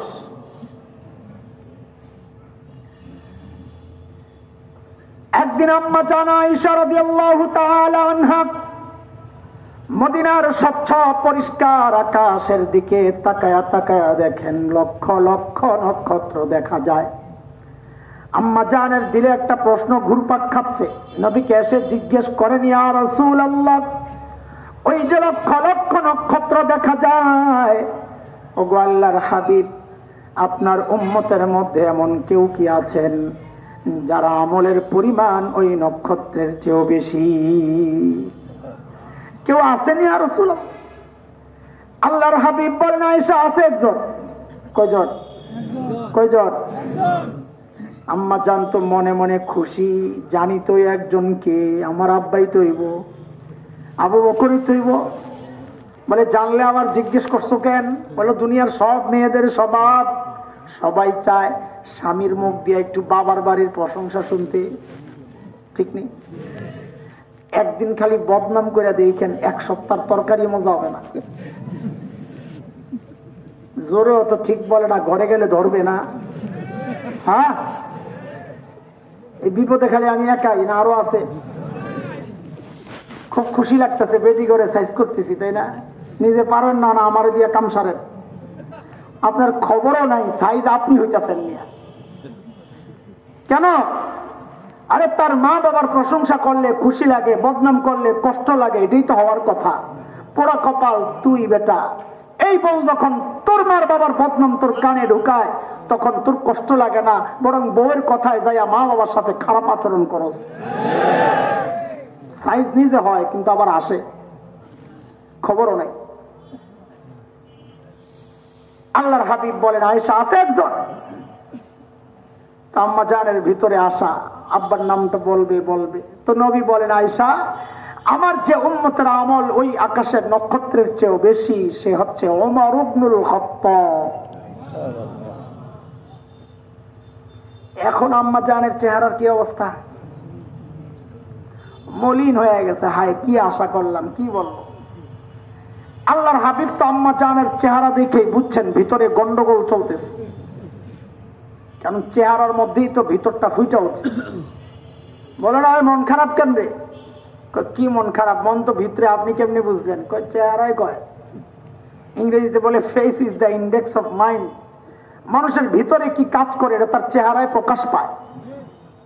আম্মা জানের চেহারা দেখেই নবী বুঝছেন ভিতরে গন্ডগোল চলতেছে। আল্লাহর হাবিব বলেন আয়েশা, কষ্ট লাগতেছে না? হ্যাঁ, তুমি ভেবেছিলে তোমার বাবার নাম বলবো? আরে আয়েশা শোনো শোনো, তোমার বাবা আবু বকরের হিসাবটাই তো আলাদা, মিলাও কেন তুমি? আমার গোটা উম্মতের আমল যদি এক পাল্লায় করা হয়, আর একা তোমার বাবা আবু বকরের আমল যদি আরেক পাল্লায় করা হয়, তো তোমার বাবা আবু বকরের আমলের পাল্লা ভারী হয়ে যাবে। একদিন হযরত ওমর আসছেন। এ ভাই, আবু বকরের মর্যাদা শোনাইতেছি, একটু শোনেন তাড়াতাড়ি। ওমর আসছেন আবু বকরের কাছে, এসে বলেন, দোস্ত আপনার সাথে একটা লেনদেন করতে চাই, লেনদেন। হযরত আবু বকর বলেন, দোস্ত কি লেনদেন করবেন আপনি? বলে আমার সারা জীবনের যত আমল আছে সব আপনারে দিয়ে দিতে চাই। হযরত আবু বকর বসছেন চিন্তায়, ওমর এত ভালো মানুষ, উনি সারা জিন্দেগি আমার সাথে আমল নিয়ে করলো প্রতিযোগিতা, আর এখন বলে আমার সব আমল দিয়ে দিব। এর মধ্যে কোনো ঘাপলা আছে? আবু বকর মানুষ সরল সোজা, কিন্তু ব্যাকল তো না, কথা বলে। এই পাবলিক তো এই জায়গায় ভুল করে, আমাকে মৌলবী করে মনে করে ব্যাকল। মৌলবীরা ব্যাকল না, যে মনে করে সে ডাবল ব্যাকল। সব বুঝি বুঝি, কি বলতে চাও বুঝি, বলি না, সবর করি। আমাদের সরলতাকে কেউ দুর্বলতা যেন না ভাবে। কোরআন আর হাদিসের ইলম যার সিনায়, সে ব্যাকল হতে পারে না, কতক্ষণ ঠিক কিনা? হযরত মুস্তাফা আল হুসাইনি রাহমাতুল্লাহি আলাইহি, মনে আছে না? বহুত বড় মুফাসসির, দেখতে তো মাশাআল্লাহ সানি মুয়াজ্জিন, ভারপ্রাপ্ত মুয়াজ্জিন। ভারপ্রাপ্ত মুয়াজ্জিন বুঝেননি আপনারা? মুয়াজ্জিন সব নতুন বিয়ে করছে পাশের এলাকায়, বেচারা কি করবো এখন, নতুন বিয়া। এলাকার মুরব্বী একজনকে বলে, চাচা একটু ফজরের আজানটা দিলে আমি একটু শ্বশুর বাড়ি যাইতাম। তো চাচা কাহারে, এই জিন্দিগি তো আমারও গেছে, যা। ওই যে ফজরের রক্ত সেই চাচা আজান দিছে, আমি এটার নাম দিছি ভারপ্রাপ্ত মুয়াজ্জিন। আমগো মুস্তাফা আল হুসাইনি রহমতুল্লাহ আলাইহিকে দেখলে তো ওইরকমই লাগতো, ভারপ্রাপ্ত মুয়াজ্জিন, দুনিয়ার কিচ্ছু বুঝে না। মাহফিল থেকে ফেরার সময় হাইওয়ে রোডের পাশে হোটেলে, রেস্টুরেন্ট, রাত্রে খেতে বসছে। তো হযরত খাওয়া শেষে লাস্টে চেটে চুটে খাচ্ছেন, একটা হাত দিছিল ওটারে, বসে বসে চাবাইতেছে। পাশের টেবিল এক ভদ্রলোক বসে বসে চা খায়। কি খায়? দুনিয়ায় এমন কিছু মানুষ আছে দাড়িওয়ালা টুপিওয়ালা দেখলে চুলকানি শুরু হয়, আছে না? ওই বেটা ওই ক্যাটাগরি। হুজুরের হাড্ডি খাওয়া দেখা চিন্তা করছে মৌলবীর একটু সাইজ করায়, চায়ের কাপটা হাতি নিয়ে হুজুরের টেবিলের সামনে দাঁড়ায় বলে, এক্সকিউজ মি। ইয়াস বলেন। একটা কথা জিজ্ঞেস করতে চাই। বলে করেন। বলে হুজুর আপনাদের এলাকায় কুকুরে কি খায়? খবিসের প্রশ্নের ভাব বুঝছেন নি? মানে হুজুরের হাড্ডি চাবাইতেছে, হুজুরের হাড্ডি কুত্তার হাড্ডি হুজুরের কুত্তা বানাই দিচ্ছে, অথবা কুত্তার খাওয়ান দিয়ে আপনি খায়ালাম তো কুত্তা খাইব কি, যেটাই হোক তার মাকসাদ বড় খারাপ। হুজুর আপনাদের এলাকায় কুকুরে কি খায়? মনে করছে এই প্রশ্ন করলে ব্যাকল হুজুর কাইন্দা কাইটা নাকের পানি চোখের পানি একাকার করে কাইতে যাবে। দেখাই তো জানে না যে ভীমরুলের বাসায় হাত দিছে। যেই না জিজ্ঞেস করছে, হ্যাঁ হাতে তো চার কাপ চাটা খাইতে লইছিল, কাপটা নিয়ে আসছে। যেই না জিজ্ঞেস করছে হুজুর আপনার এলাকায় কুকুরে কি খায়, হুজুর হাড্ডি চাবায় আর বলে আমাদের এলাকায় কুকুরে চা খায়। এখন কার কান্দা কে কান্দে? কাসেম নানতুবি রহমতুল্লাহ আলাইহি। আরে ভাই আলেম ব্যাকল হয় না, বুঝাইতেছি শুনেন। কাসেম নানতুবি কত বড় মানুষ, দারুল দেওবন্দের প্রতিষ্ঠাতাদের একজন, ইংরেজ বিরোধী আন্দোলনের অন্যতম সিপাহ সালার। শুধু মুসলমান না, অমুসলিমরাও যার কথায় উঠে বসে গোটা ভারতবর্ষে। ইংরেজরা সিদ্ধান্ত নিল হযরতকে গ্রেফতার করবে। তো দারুল দেওবন্দ মাদ্রাসার ঠিক দেয়াল ঘেঁষি একটা ছোট্ট মসজিদ, ছাত্তা মসজিদ নাম। হযরত ওই মসজিদে অবস্থান করতেন। ইংরেজরা টের পায়া মসজিদের চারদিক থেকে ঘেরাও করছে। হযরত ভিতরে গেঞ্জি গায়ে দেওয়া, লুঙ্গি পরা, মসজিদ ঝাড়ু দেয়, সাদা সিধা মানুষ মসজিদ ঝাড়ু দেয়। ইংরেজরা দুইটা হযরতরে দেখা মনে করছে এটা তো কাসেম নানতুবি না, কারণ এত বড় নেতা, পেটটা তো কমপক্ষে আমগো দেওয়ানবাগি হুজুরের মতো হওয়ার দরকার। মানুষ তো মনে করে পেট যত বড় তত বড় পিস, গাল যত ফুলা ফুলা, হ্যাঁ সৈয়দ নবীর বংশের লোক। আজিব আজিব চিন্তা মানুষের। টুপি যত লম্বা তত বড় মুফাসসির। ইংরেজরা কাসেম নানতুবির কাছে যায় জিজ্ঞেস করতেছে, আই কাসেম নানতুবি কার? কাসেম নানতুবি কই? কাকে জিজ্ঞেস করতেছে? কাসেম নানতুবি কি জিজ্ঞেস করতেছে? কাসেম নানতুবি কার? এখন কাসেম নানতুবি যদি বলেন নাই হো, আমি কাসেম নানতুবি, তাহলে তো ধরা পড়ে। আর যদি বলেন মুঝে বাতা নেই, আমি জানি না, তো মিথ্যা হয়। এখন কি করবে? জানও বাঁচানো লাগবে, মিথ্যাও এড়ানো লাগবে। কি করছেন? বিচক্ষণ আলেম ব্যাকল হয় না। ইতিহাসের সাক্ষী এই ঘটনা। কাসেম নানতুবি যেখানে দাঁড়ায়া ছিলেন ঠিক ওই জায়গা থেকে একটু সইরে আসছেন, তো আগের জায়গা ফাঁকা হয়েছে না? এমন একটা ভাব লইছেন, কথাটা বুঝতে একটু দেরি হয়েছে। হ্যাঁ ক্যা কাসেম নানতুবি? ও আচ্ছা, ও তো আবি ইহাঁ থে, উনি তো একটু আগে এখানে ছিল। কথা তো ঠিকই আছে, একটু আগে তো এখানেই ছিল, এখন তো সইরে আসছে। ইংরেজরা মনে করছে একটু আগে এখানে ছিল, এখন বুঝি পালাইছে। সাইয়েদানা আবু বকর তো কিনা, আর কাজটা বুঝাইতেছি। আবু বকর, সাইয়েদানা আবু বকর কিনা, কথা বলে না। সূরা লাহাব যখন নাযিল হয়েছে, তো এই সূরার মধ্যে তো আবু লাহাবের বিবি উম্মে জামিল বিনতে হারব ইবনে উমাইয়া, তার কথাও ছিল। তোরও সাইজ করা হবে। বেড়ি তো শুই না, মাথা খারাপ, এমনি রাগী। মুফাসসিররা লেখেন রাস্তায় যখন চলতো হঠাৎ দেখলে বোঝা যাইতো না এটা বেড়া না বেড়ি। শাহবাগের স্লোগান কর না আর কি, দেখলে বোঝা যায় না। যেই শুনছে আমার বিরুদ্ধে মুহাম্মদ বলছে সাল্লাল্লাহু আলাইহি সাল্লাম, হাতে পাথর একটা নিছে, নিয়া মসজিদের দিকে হারামের দিকে আগাইছে।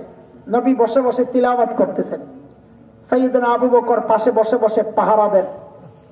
আহারে আবু বকর পাহারা দিয়েও যে কত মাইর খাইছে নবীরে বাঁচাইতে যায়। আবু বকর দেখছেন উম্মে জামিল আসতেছে, হাতে পাথর, ভয় পেয়ে গেছেন। নবীকে কানে কানে বলতেছেন, ইয়া রাসূলুল্লাহ, উম্মে জামিল আসতেছে, ভাবসাব ভালো না। নবী আলাইহিস সালাম বলেন, আবু বকর আসতে দেন, আসতে দেন, উম্মে জামিল আমাকে দেখবি না। কেন? কারণ আল্লাহ তো আগেই জানায়া দিয়েছেন, সূরা বনী ইসরাইল আয়াত 45, আল্লাহ আগেই জানায়া দিয়েছেন কি, فإذا قرأت القرآن جعلنا بينك وبين الذين لا يؤمنون بالآخرة حجابا مستورا নবী আপনি যখন তিলাওয়াত করবেন তা আপনার আর বেঈমানের মাঝখানে আমি নিরাপত্তা পর্দা দিয়ে দিব, তারা আপনাকে দেখবে না। উম্মে জামিল তো আয়েশা এরকম খালি খুঁজে, আবু বকর তো বুঝছে কহা লাগছে, তুমি তো দেখো না, দেখা যায়।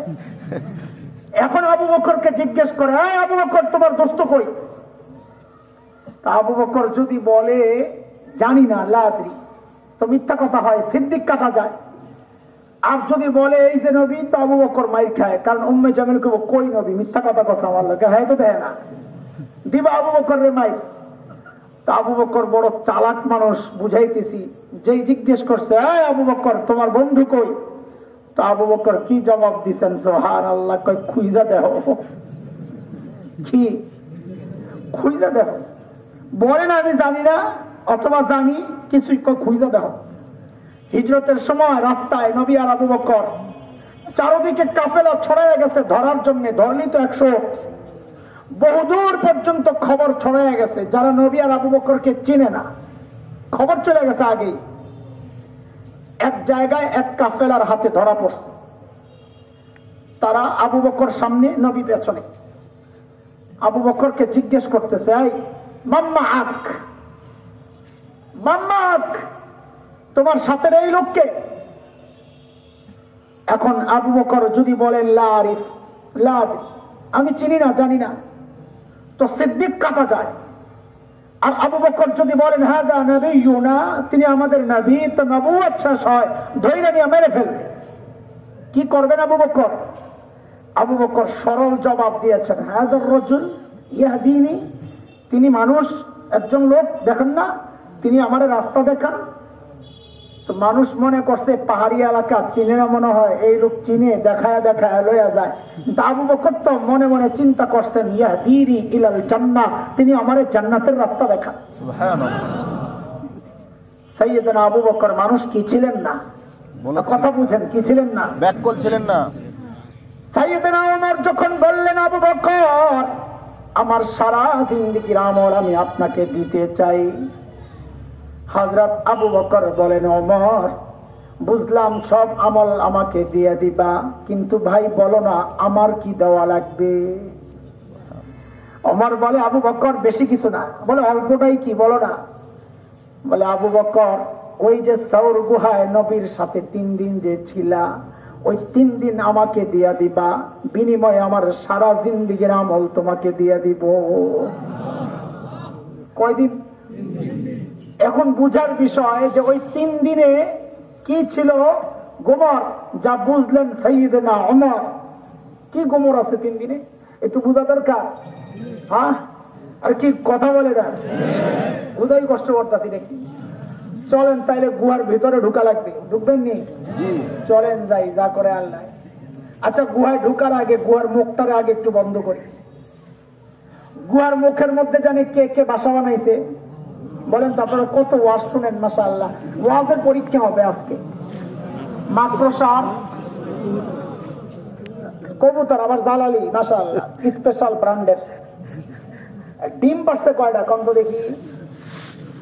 3টা। সঠিক জবাব যে দিতে পারবে, আমগো এই যে আব্দুল মতিন ভাই হুজুরের পক্ষ থেকে পুরস্কার আছে।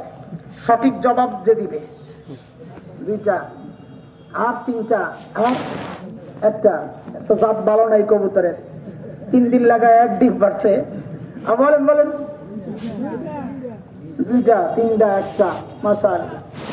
আপনারা ভাবতেছেন নবীর সাথে সংশ্লিষ্ট একটা গল্প নিয়ে আমি তামাশা করতেছি না। আরে হ্যাঁ, তামাশাই করতেছি, তামাশাই করছি। কেন? কারণ মুহাদ্দিসরা বলেছেন কবুতরের গল্পটা পুরাই জাল, বানোয়াট, মিথ্যা। আর আপনারা ডিম শুদ্ধা পাইরে লেছেন। তবে মাকড়সার জালের ব্যাপারটা কোন কোন মুহাদ্দিস বলেছেন জাল, কেউ কেউ বলেছেন জাল না, তবে দুর্বল। যেহেতু দুর্বল বর্ণনা, ঘটনার ক্ষেত্রে কারো মর্যাদা বর্ণনার ক্ষেত্রে বলা যায়, এই জন্য বলছি, না এটাও বলতাম না। মাকড়সার জাল গুহার মুখে।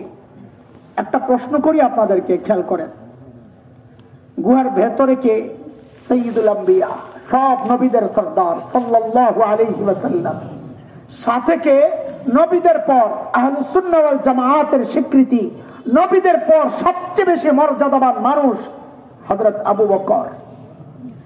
দুই শ্রেণীর শ্রেষ্ঠ দুইজন মানুষ গুহার ভেতরে। আল্লাহ যদি চাইতেন গুহার মুখটাকে শক্তিশালী ভাবে পাথর দিয়া প্যাকেট কইরা গুহার ভেতরটাকে জান্নাতের টুকরা বানাইতে পারতেন কি পারতেন না? পারতেন। আল্লাহ তা করেন নাই। কেন?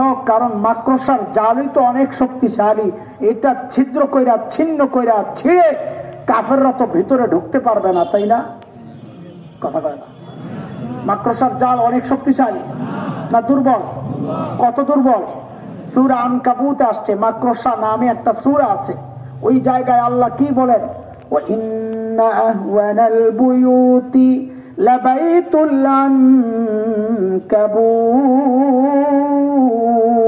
আনকাবুত। জগতের সবচাইতে দুর্বল ঘরের নাম হচ্ছে মাকড়সার ঘর। তো আল্লাহ তাআলা এই দুর্বল ঘর দিয়া নবী আর আবু বকরকে রক্ষার ব্যবস্থা করছেন কেন? ও দোস্ত, বুঝার জিনিস।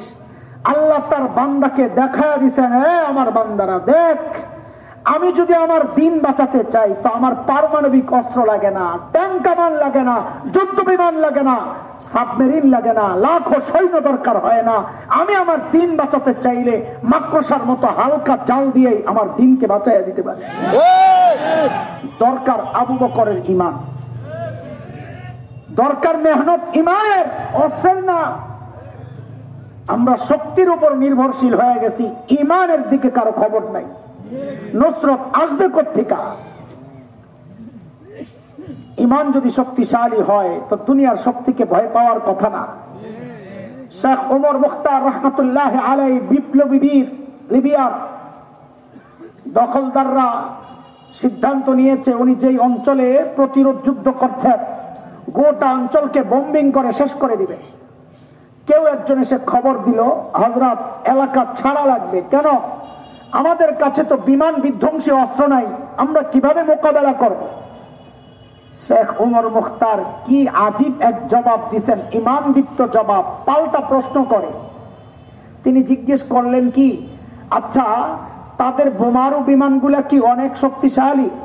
তো বলে হ্যাঁ অনেক শক্তিশালী। তো বলে কত শক্তিশালী? বিমানগুলা কি আরশের উপরে দিয়া যায় না আরশের নিচে দিয়া যায়? যে খবর নিয়ে আসছে হাসতেছে, কি বলেন আপনি? কোথায় আরশ, কোথায় সাত আসমান, কোথায় মহাশূন্য, এর কত নিচে দিয়ে বিমান যায়? থুর তাইলে ডরাই আলাপ। যদি আরশের উপর দিয়ে যাইতো তাইলে ভয় পেতাম যে আমাকে যে আরশের মালিক বাঁচাবেন, আমার মালিকের উপরও বোম পড়বে, মইরা যাইব, তা আমারে বাঁচাইব কে? তাইলে আমি ভয় পাইতাম। যদি আরশের নিচে দিয়েই যায় তাইলে আর আমার টেনশন করার দরকার। আরে দোস্ত, তিনি মূলত সূরা আত-তাওবার শেষ আয়াতের তরজমা শোনাইছেন। আল্লাহ তাআলা তার নবীকে এই কথা বলেই সান্ত্বনা দিয়েছেন কি, فَإِن تَوَلَّوْا فَقُلْ حَسْبِيَ اللَّهُ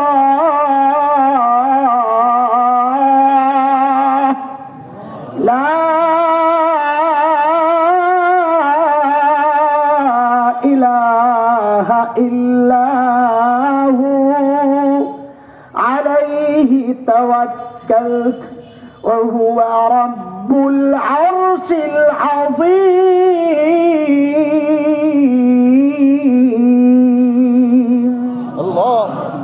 আগে নবী আপনি আপনার উম্মতকে জানায়া দেন, ফাইন তাওয়াল্লাউ, সব যদি আপনাকে পিঠ দেখায় আপনি টেনশন করেন না, বরং জানায়া দেন হাসবি আল্লাহ, আমার জন্য আমার আল্লাহই যথেষ্ট।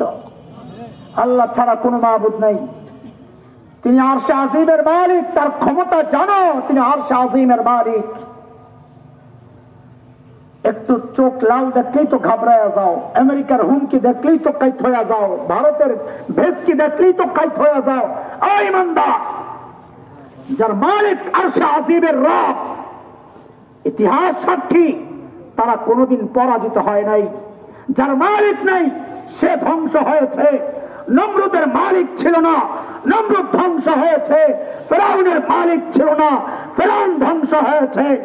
ইব্রাহিম আলাইহিস সালামের মালিক ছিল, তিনি জিতে গেছেন। মুসা আলাইহিস সালামের মালিক ছিল, তিনি জিতে গেছেন। বিলাল হাবশীদের মালিক ছিল, তারাও জিতে গেছেন। সিস্টেম পাল্টাবে না, যা ছিল তাই। সূরা আহজাব আয়াত ৬২ মালিক বলেছেন, সুন্নাতাল্লাহিল্লাতী قد خلت من قبل ولن تجد لسنة الله تبديلا। সিস্টেমের পরিবর্তন হয় না। অতীতে যা ছিল সিস্টেম এখনো তাই সিস্টেম। যার মালিক নাই তাদের পরাজয় নিশ্চিত, যাদের মালিক আছে তাদের জয় সুনিশ্চিত। সেই বিশ্বাস দিলে পোষণ করে, লালন করে। যারা দেশ দখলের হুমকি দেয় তাদেরকে পাল্টা জানা দাও, এই কুলাঙ্গার বাংলাদেশ দখল করবি থাক দূরের কথা। ইমানদাররা স্বপ্ন দেখে দিল্লির লালকেল্লায় আবার কালিমার পতাকা পথ করে উঠবে, পথ করে।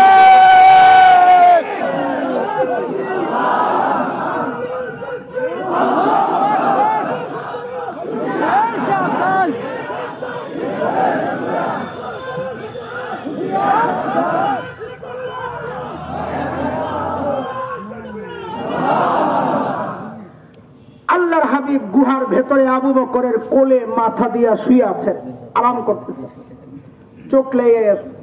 ও খেয়াল করেন ভাই, খেয়াল করেন। ওমর কি বুঝলেন? গোমর মনে আছে? ওইটা বুঝাইতেছি। শোয়া থেকে উঠাই আবু বকরের চেহারার দিকে তাকায়া দেখে বিষণ্ণ আবু বকর, চেহারায় টেনশনের ছাপ। কি হয়েছে আবু বকর?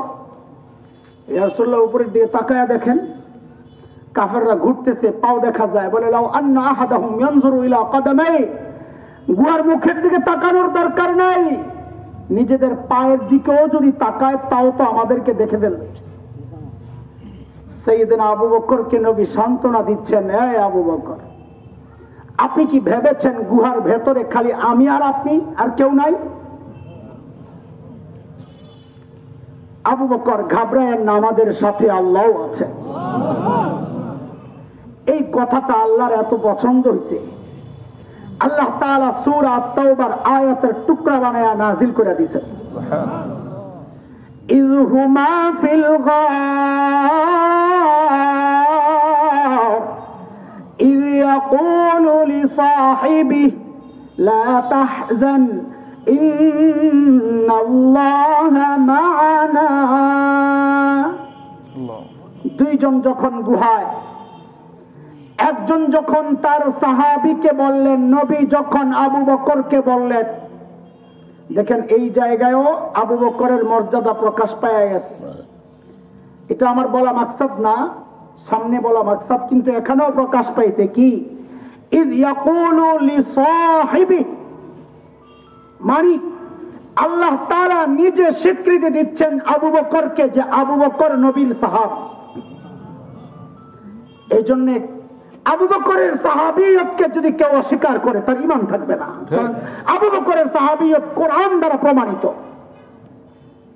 যে সে আর আবু বকরকে গালি দেয় তারা কাফের, যে সে আর আম্মা জান আয়েশাকে তোহমত দেয় তারাও কাফের। কারণ সূরা নূরের মধ্যে আম্মা জানের পবিত্রতার বর্ণনা আল্লাহ নিজে দিয়েছে। বাদ, সেটা অন্য আলোচনা। আল্লাহ তাআলা বলতেছেন, ইযহুমা ফিল গার ইয ইয়াকুলু লিসাহিবিহি, একজন যখন তার সাহাবী আবু বকরকে বললেন, কি? লা তাহজান, ঘাবড়েন না, ইন্নাল্লাহা মা'ানা, আবু বকর আল্লাহ আমাদের সাথে আছেন। আল্লাহ আমাদের, বলেন বলেন। সাইয়েদনা ওমর বুঝে গেছেন, গোমর কাম তো সারছে আবু বকর। কি কি কাম সারছে? বলে আমি ওমর সারা জিন্দেগি আমল করে পাইলাম কি? নবীর সাথে আমার সম্পর্কের লেভেলটা কি? নবী আমাকে কি মূল্যায়ন করেছেন? তো মূল্যায়ন হচ্ছে আবু বকর ওমরের সেরা মূল্যায়নের একটা নবী বলেছেন লাউ কানা বাদি নবিয়্যুন লাকানা উমর। এই বর্ণনা পড়ার ক্ষেত্রে আমাদের কোন ভাই ভুল করে ফেলেন। এটা মশহুর মনে হয়, অনেক একদম বিচক্ষণ একজনের জবান দিয়ে শুনে গেছি, ওলামায়ে কেরামকে বলা, বর্ণনাটা বলার সময় খেয়াল করা, বলে ফেলেন লাউ কানা বাদি নবিয়্যান পড়েন না, এটা কানার ইসিম, বাদি জরফ, খবর মুকদ্দম। লাউ কানা বাদি নবিয়্যুন লাকানা উমর, আমার পর যদি কেউ নবী হতো তো উমর হতো। এই হাদিস কি প্রমাণ করে মর্যাদা বেশি কার, আবু বকরের না ওমরের? ওমরের। বুঝেন নাই কথা? কার? ওমরের। আবু বকরের মর্যাদা বেশি হলে নবী বলতেন আমার পরে যদি কেউ নবী হতো তো আবু বকর হতো। নবী তো তা বলেন নাই। এই হাদিস শোনার পর থেকেই মাথায় খালি পেঁচ ঘুরতেছে, আরে এটা কি হাদিস, কি জবাব। আমাদের আকাবির আসলাফদের কিতাব পড়ার এই এক মজা, বহু প্রশ্ন যা ঘুরে অটোমেটিক জবাব পাওয়া যায়। হাকিমুল উম্মত মুজাদ্দিদ মিল্লাত হযরত মাওলানা আশরাফ আলী থানভী রাহমাতুল্লাহি আলাইহির মালফুজাতের মধ্যে এই জবাব আসছে যে না, ওমরের মর্যাদা বোঝা যায় নাই, আবু বকরের মর্যাদাই বোঝা গেছে। এটা আমরা না বুঝলেও ওমর ঠিকই বুঝছে। কেন? কয় নবী সারা জিন্দেগি আমলের স্বীকৃতি দিলেন। কয় ওমর আপনার সাথে আমার সম্পর্কের লেভেলটা কি? কয় আমার পরে যদি কেউ নবী হতো তো ওমর হতো। মানে আপনার সাথে আমার সম্পর্ক হইলো আমি আগে আর আপনি পরে, মানে আপনার সাথে আমার সম্পর্কটা হইলো বাদিয়তের। ওলামায়ে কেরাম সহজে বুঝেন, বাদিয়তের, আগে আর পরে, আমি আগে আপনি। ওমর কয় দেখছো সারা জিন্দেগি আমল কইরা মুকুট পাইলাম কোনটা? বাদিয়তের মুকুট। কোন মুকুট? আগে আর পরের মুকুট। আবু বকর 3 দিন থাইকা নবী বলেন আবু বকর লা তাহজান ইন্নাল্লাহা মা'ানা। আবু বকর আপনার সাথে আমার সম্পর্কটা ওমরের মতো বাদিয়তের না, মা'ানা মাইয়তের সম্পর্ক, পাশাপাশির সম্পর্ক, আগে আর পরে না। ওমর কয় সারছে কারবার, আমার বাদিয়তের মুকুট লাগবো না। আবু বকর সারা জিন্দেগির আমল নিয়ে 3 দিন দেন, কারণ সারা জিন্দেগির আমল নিয়ে পাইবেন হইল বাদিয়তের মুকুট। 3 দিন দিয়ে দিলে মাইয়তের মুকুট আমার মাথায়। এই গোমর ওমর বুঝছেন, আবু বকর বুঝেন নাই। এতক্ষণ কি বুঝাইলাম? আবু বকর মানুষ তো ব্যাকল না, সরল সোজা। হায় আবু বকর কি জবাব দিলেন! আহা আহা। সর্বপ্রথম আবু বকরের এই জবাব পড়েছিলাম হাকিমুল ইসলাম কারি তৈয়ব রহমতুল্লাহ আলাইহির একটা লেখায়, কমপক্ষে 10-12 বছর আগে হবে। ওয়াল্লাহি আল্লাহকে হাজির নাজির রেখে বলছি, সর্বপ্রথম যখন এই জবাবটা পড়ি, আবু বকরের জবাবটা পড়ি, আমি সাথে সাথে কেঁদে ফেলছি। হায় কি মানুষ আবু বকর, কি মানুষ আবু বকর। যেই না ওমর বললেন আবু বকর 3 দিন দেন, সারা জিন্দেগির আমল লয়া যান, আবু বকর কি জবাব দেন? আবু বকর জবাব দেন, ওমর কি বলেন ভাই, এই 3 দিন দিলে আমার আর থাকে কি? জীবনের পুঁজি তো আমার 3 দিন, আর জীবনে করছি দেখি। হ্যাঁ মালিক, আবু বকরের মতো মানুষ বলে জীবনে কিচ্ছু করে নাই। আর আমি আপনি ভাবতেছি কত কিছু করে বসে রয়েছি, বললেই আল্লাহ জান্নাতে পাঠায়, অথচ আবু বকর কি করেন নাই, নবীর জন্য কি করেন নাই, সব শেষ করে নিঃস্ব হয়ে গেছে আবু বকর। হিজরতের রাতে নবী খালি দরজায়, আবু বকরের দরজায় যায় খালি টোকা মারছে, সাথে সাথে দরজা খুলে গেছে। নবী অবাক হয়ে গেছেন, আবু বকর আপনি ঘুমান নাই? সাইয়েদনা আবু বকর কি জবাব দেন, ইয়া রাসূলুল্লাহ, ওই যে 6 মাস আগে বলেছিলেন আবু বকর যে কোনো সময় মাতৃভূমি ছাড়তে হইতে পারে, আপনি সঙ্গে থাকবেন। ইয়া রাসূলুল্লাহ, এর পর থেকে আজ পর্যন্ত কোনোদিন এই পিঠকে বিছানার সাথে লাগাই নাই। তো তাহলে ঘুমান নাই? জি ঘুমাইছি। কেমনে ঘুমাইছে? বলে দরজাকে বালিশ বানাইয়া দাঁড়াইয়া দাঁড়াইয়া ঘুমাইছে। কখন আপনি নক করবেন পাইবেন না, কষ্ট হবে আপনার। ওই আবু বকর বলতেছেন জীবনে কিচ্ছু করি নাই, 3 দিন এটাই তো আমার পুঁজি, দিয়ে দিলে থাকে কি? আবু বকরের মর্যাদা শোনাই দিছি দোস্ত, শেষ একটা মর্যাদা শোনাই আমার জায়গায় চলে যাব। তাবুকের যুদ্ধ নবী আলাইহিস সালাম চাঁদা চেয়েছেন সাহাবায়ে কেরামের কাছে। কার কি আছে দাও। এই শুনেন আমি বলেছি বয়ানের সময় আমার আশপাশের ছোট ছোট কথা থাকলে আমি টেনে টেনে নিয়ে আসি। আপনাদের মাথায় নানান প্রশ্ন ঘুরে, এই প্রশ্নগুলো হল করা আমরা যারা মাঠে ময়দানে কাজ করি আমাদেরই জিম্মাদারি। এর মধ্যে একটা প্রশ্ন হচ্ছে, ভিক্ষা করে করে মাদ্রাসা চালানোর দরকারটা কি? ভিক্ষা করে করে মাদ্রাসা চালানোর দরকার কি? কেন হুজুররা খালি আমগো কাছে চান্দা চায়? খোদার কসম খায়া বলি, আমি আপনি চান্দা না দিলেও মাদ্রাসা থাকবে যদি আল্লাহ চান, আমি আপনি চান্দা দিলেও মাদ্রাসা থাকবে না যদি আল্লাহ না চান। এত বড় কথা, তাইলে চান্দা চান কেন? বলে চান্দা চাই কারণ চাঁদা নেওয়া এটা নবীর সুন্নাহ। উম্মতের কাছ থেকে চাঁদা নিয়ে দ্বীনি কাজ পরিচালনা করা এটা নবীর সুন্নাহ। আল্লাহর হাবিব চাঁদা চেয়েছেন কার কাছ থেকে? চাঁদা চেয়েছেন কে? আল্লাহর নবীর চাঁদা চাওয়ার কি দরকার ছিল? আল্লাহ তো বলেছেন, আপনি বলেন আমি উহুদ পাহাড়কে সোনা বানাইয়া দিই, বলেন নাই? তো সেই নবীর চাঁদার দরকার কি? চাইছেন কার কাছ থেকে? যাদের কাপড় নাই পরার মতো। এক সাহাবী সবসময় সামনে বসে, নবী দেখেন যে পিছনে বসছেন আরেক সাহাবীর কাঁধ আর কানের চিপা দিয়া এমনি তাকায় রয়েছে, কারণ নবীকে দেখে না, তাও তো ভালো লাগে না, এমনি তাকায়। নবীর নজর এড়ায় নাই, এই ও পিছনে কেট। সঙ্গের সাহাবী জবাব দেন, ইয়া রাসূলুল্লাহ, সামনে আসতে ইতস্ত করতেছে, একটা কাপড় দিয়া কোন রকম নিজের ঢাইকা রাখছে, হাঁটু গুইজা বৈশা এক কাপড় দিয়া নিজের ঢাইকা রাখছে। ওই সাহাবীর কাছে নবী চাঁদা চাচ্ছেন, ধনী না। কেন চাইলেন?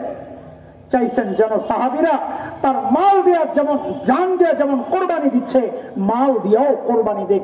আমরাও চাই আমাদের ইলম দ্বারা আমরা খেদমত করতেছি, উম্মতের সাধারণ মানুষ তার মাল দিয়া দ্বীনি কাজের খেদমতে জুড়ে যাক, যেন আলেমরা সঙ্গে একসাথে আমরা জান্নাতে যেতে পারি। চাঁদা ভিক্ষার জন্য চাই না, আল্লাহ মাফ করুক, ভুল বুঝবেন না। আল্লাহর হাবিব চাঁদা চাইলেন, আরে আমার সাহাবীরা কার কি আছে নিয়ে আসো। সাইয়েদনা ওমর ইবনুল খাত্তাব দৌড়ায়া বাড়িতে গেছেন। কেন? কারণ আজকে সুবর্ণ সুযোগ, আবু বকরকে হারায়া দিবেন। চাঁদার ব্যাপার আসছে, আবু বকরের তো নাই কিছু, দিবে কি? ওমর দৌড়ায়া গিয়া ঘরে যা ছিল সামান সব নামায়া দুই ভাগ করে, এক ভাগ ঘরে রেখে আরেক ভাগ নবীর দরবারে নিয়ে আসছেন। ইয়া রাসূলুল্লাহ, আমার চাঁদা। আল্লাহর হাবিব জিজ্ঞেস করতেছেন, ওমর আপনি কি নিয়ে আসছেন? কি জিজ্ঞেস করছেন? আবার বলেন তো, বলেন আবার, মনে রাখেন, ভুলে গেলে মজা পাইবেন না। নবী জিজ্ঞেস করেন, ওমর কি নিয়ে আসছেন? হযরত ওমর বলেন, ইয়া রাসূলুল্লাহ, ঘরে যা ছিল সব নামায়া দুই ভাগ করে এক ভাগ রেখে আসছি, আরেক ভাগ নিয়ে আসছি। ইয়া রাসূলুল্লাহ, অর্ধেক নিয়ে আসছি। এইবার নবী অপেক্ষা করতেছেন, ওমর অপেক্ষা করতেছেন, আবু বকর কি নিয়ে আসে আমার কাছে লাগে। ওমরের মনে মনে একটা ভাব আসছে, একটা স্লোগান হবে, জিতিল রে জিতিল, ওমর জিতিল। সাইয়েদনা আবু বকর আসতেছেন, হাতে ছোট্ট একটা পোটলা। আহা, রিওয়ায়াতের আপিস মিলাইলে বোঝা যায় ওই পোটলার ভিতরে গায়ের জামা কাপড় গুলা নাই, তো কিছু আনবে কি? গায়ের জামা কাপড়। বলে তাইলে পড়ছেন কি? ন্যাংটা হয়ে আইছে। রিওয়ায়াতের এই অংশটুকু দুর্বল, আপনাদের সাথে খেয়ানত করবো না আমরা। যেটা জাল বলে দিব, যেটা দুর্বল বলে দিব। রিওয়ায়াতের এই অংশটুকু দুর্বল। হযরত আবু বকর ঘরে একটা চট ছিল, ওই চটটা গায়ে দিয়ে আসছেন। রিওয়ায়াতে পাওয়া যায় খেজুর গাছের কাঁটা দিয়া সাইয়েদনা আবু বকর বুতাম বানাইছে। নবী আলাইহিস সালামের সামনে পেশ করছেন, ইয়া রাসূলুল্লাহ, আমার চাঁদা। আল্লাহর হাবিব জিজ্ঞেস করতেছেন, আবু বকর ঘরে কি রাইখা আসছে? কি জিজ্ঞেস করছেন? হযরত ওমরকে কি জিজ্ঞেস করছেন? কি নিয়ে আসছেন? আবু বকরের বেলায় নবী প্রশ্ন ঘুরাইয়া দিচ্ছেন, আবু বকর ঘরে কি রাইখা আসছেন? হযরত ওমর মনে মনে চিন্তা করতেছেন, গেলাম, আজকেও হাইরা গেলাম। নবী প্রশ্ন যদি আমার মতোই করতো তো আমি জিততাম। নবী তো প্রশ্ন দোস্তের জন্য ঘুরে দিছে।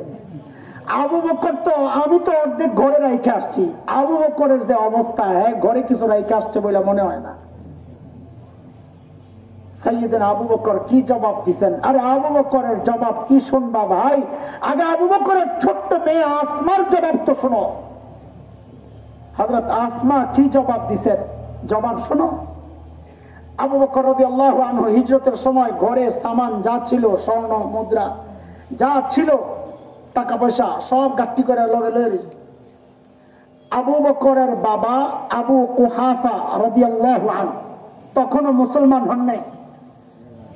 আবু কুহাফার মুসলমান হওয়ার কারণে আবু বকরের মর্যাদা আরেক ধাপ উপরে উঠে গেছে। কেন? নবীদের মধ্যে 4 জেনারেশন নবী আছে অনেক। ইব্রাহিম আলাইহিস সালাম, ইসহাক আলাইহিস সালাম, ইয়াকুব আলাইহিস সালাম, ইউসুফ আলাইহিস সালাম, 4 জেনারেশন নবী। নিচের থেকে ধরলেও, উপরের থেকে ধরলেও, মাঝখানে ধরলেও 4 জেনারেশন নবী। সাহাবীদের মধ্যে 4 জেনারেশন সাহাবী আমি পাই নাই, খুঁজতে খুঁজতে একজন পাইছি, আবু বকর। বাবা আবু কুহাফা সাহাবী, 1 জেনারেশন। ছেলে আবু বকর সাহাবী, আরেক জেনারেশন। মেয়ে আসমা রাদিয়াল্লাহু আনহা সাহাবী, আরেক জেনারেশন। আসমার ছেলে আব্দুল্লাহ ইবনে জুবাইর সাহাবী, আরেক জেনারেশন। 4 জেনারেশন সাহাবী আবু বকরের। ওরা আজিরের পরিবার আবু বকরের। তো আবু কুহাফা তো রাগ, আবু কুহাফা তো তখনও মুসলমান হন নাই, মক্কা বিজয়ের দিন মুসলমান হয়েছে। আবু বকরের সাথে সম্পর্ক ছিন্ন করেছে। কিন্তু আবু বকর যখন চলে গেছেন, এখন তো কলিজায় মানায় না, নাতিপুতির জন্য মায়া তো লাগতেছে।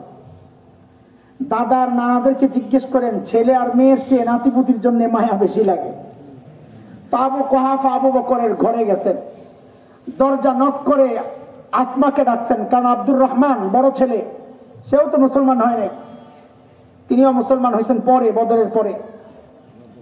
তো আসমাকে ডাক দিচ্ছেন, আসমা দাদু ভাই, বাবা তো মনে হয় ঘরে কিচ্ছু রেখে যায় নাই, কি লাগবে বলো, আম্মুকে জিজ্ঞেস করো। পিচ্ছি আসমা, 7-8 বছর বয়স তখন হিসাবে মিলে। পিচ্ছি ওই আসমা জবাব দেন, দাদু ভাই আপনি টেনশন করেন না, আব্বু ঘরে যথেষ্ট পরিমাণ রেখে গেছে।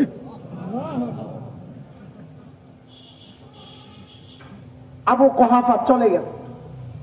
কিছু দূর যায় আবু কুহাফার মাথায় ঢুকছে, আমার ছেলে আবু বকরকে তো আমি চিনি, এই যে লেভেলের পাগল, সে আবার ঘরে যথেষ্ট পরিমাণ রেখে যাবে, বিশ্বাস হয় না। এই কথার মধ্যে কোনো ঘাপলা আছে। আবার আসছে, আয়েশা হযরত আসমাকে জিজ্ঞেস করতেছেন, দাদু ভাই একটু বলো তো, যথেষ্ট পরিমাণ কি রেখে গেছেন বলো তো।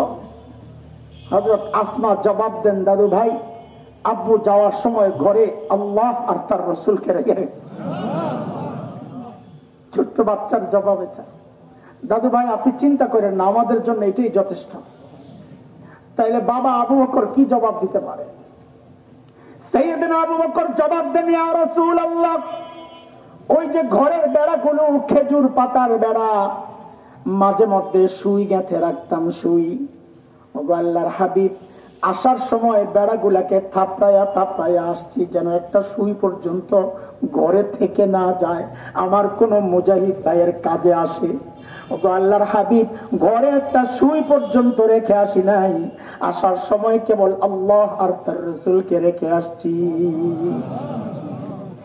আরে দোস্ত, আবু বকরের মর্যাদা শুনাইতেছি, সাথে সাথে জিবরাইল আমিন হাজির, নবীকে সালাম দিয়ে বলছেন, ইয়া রাসূলুল্লাহ, আল্লাহ আবু বকরকে সালাম পাঠাইছেন।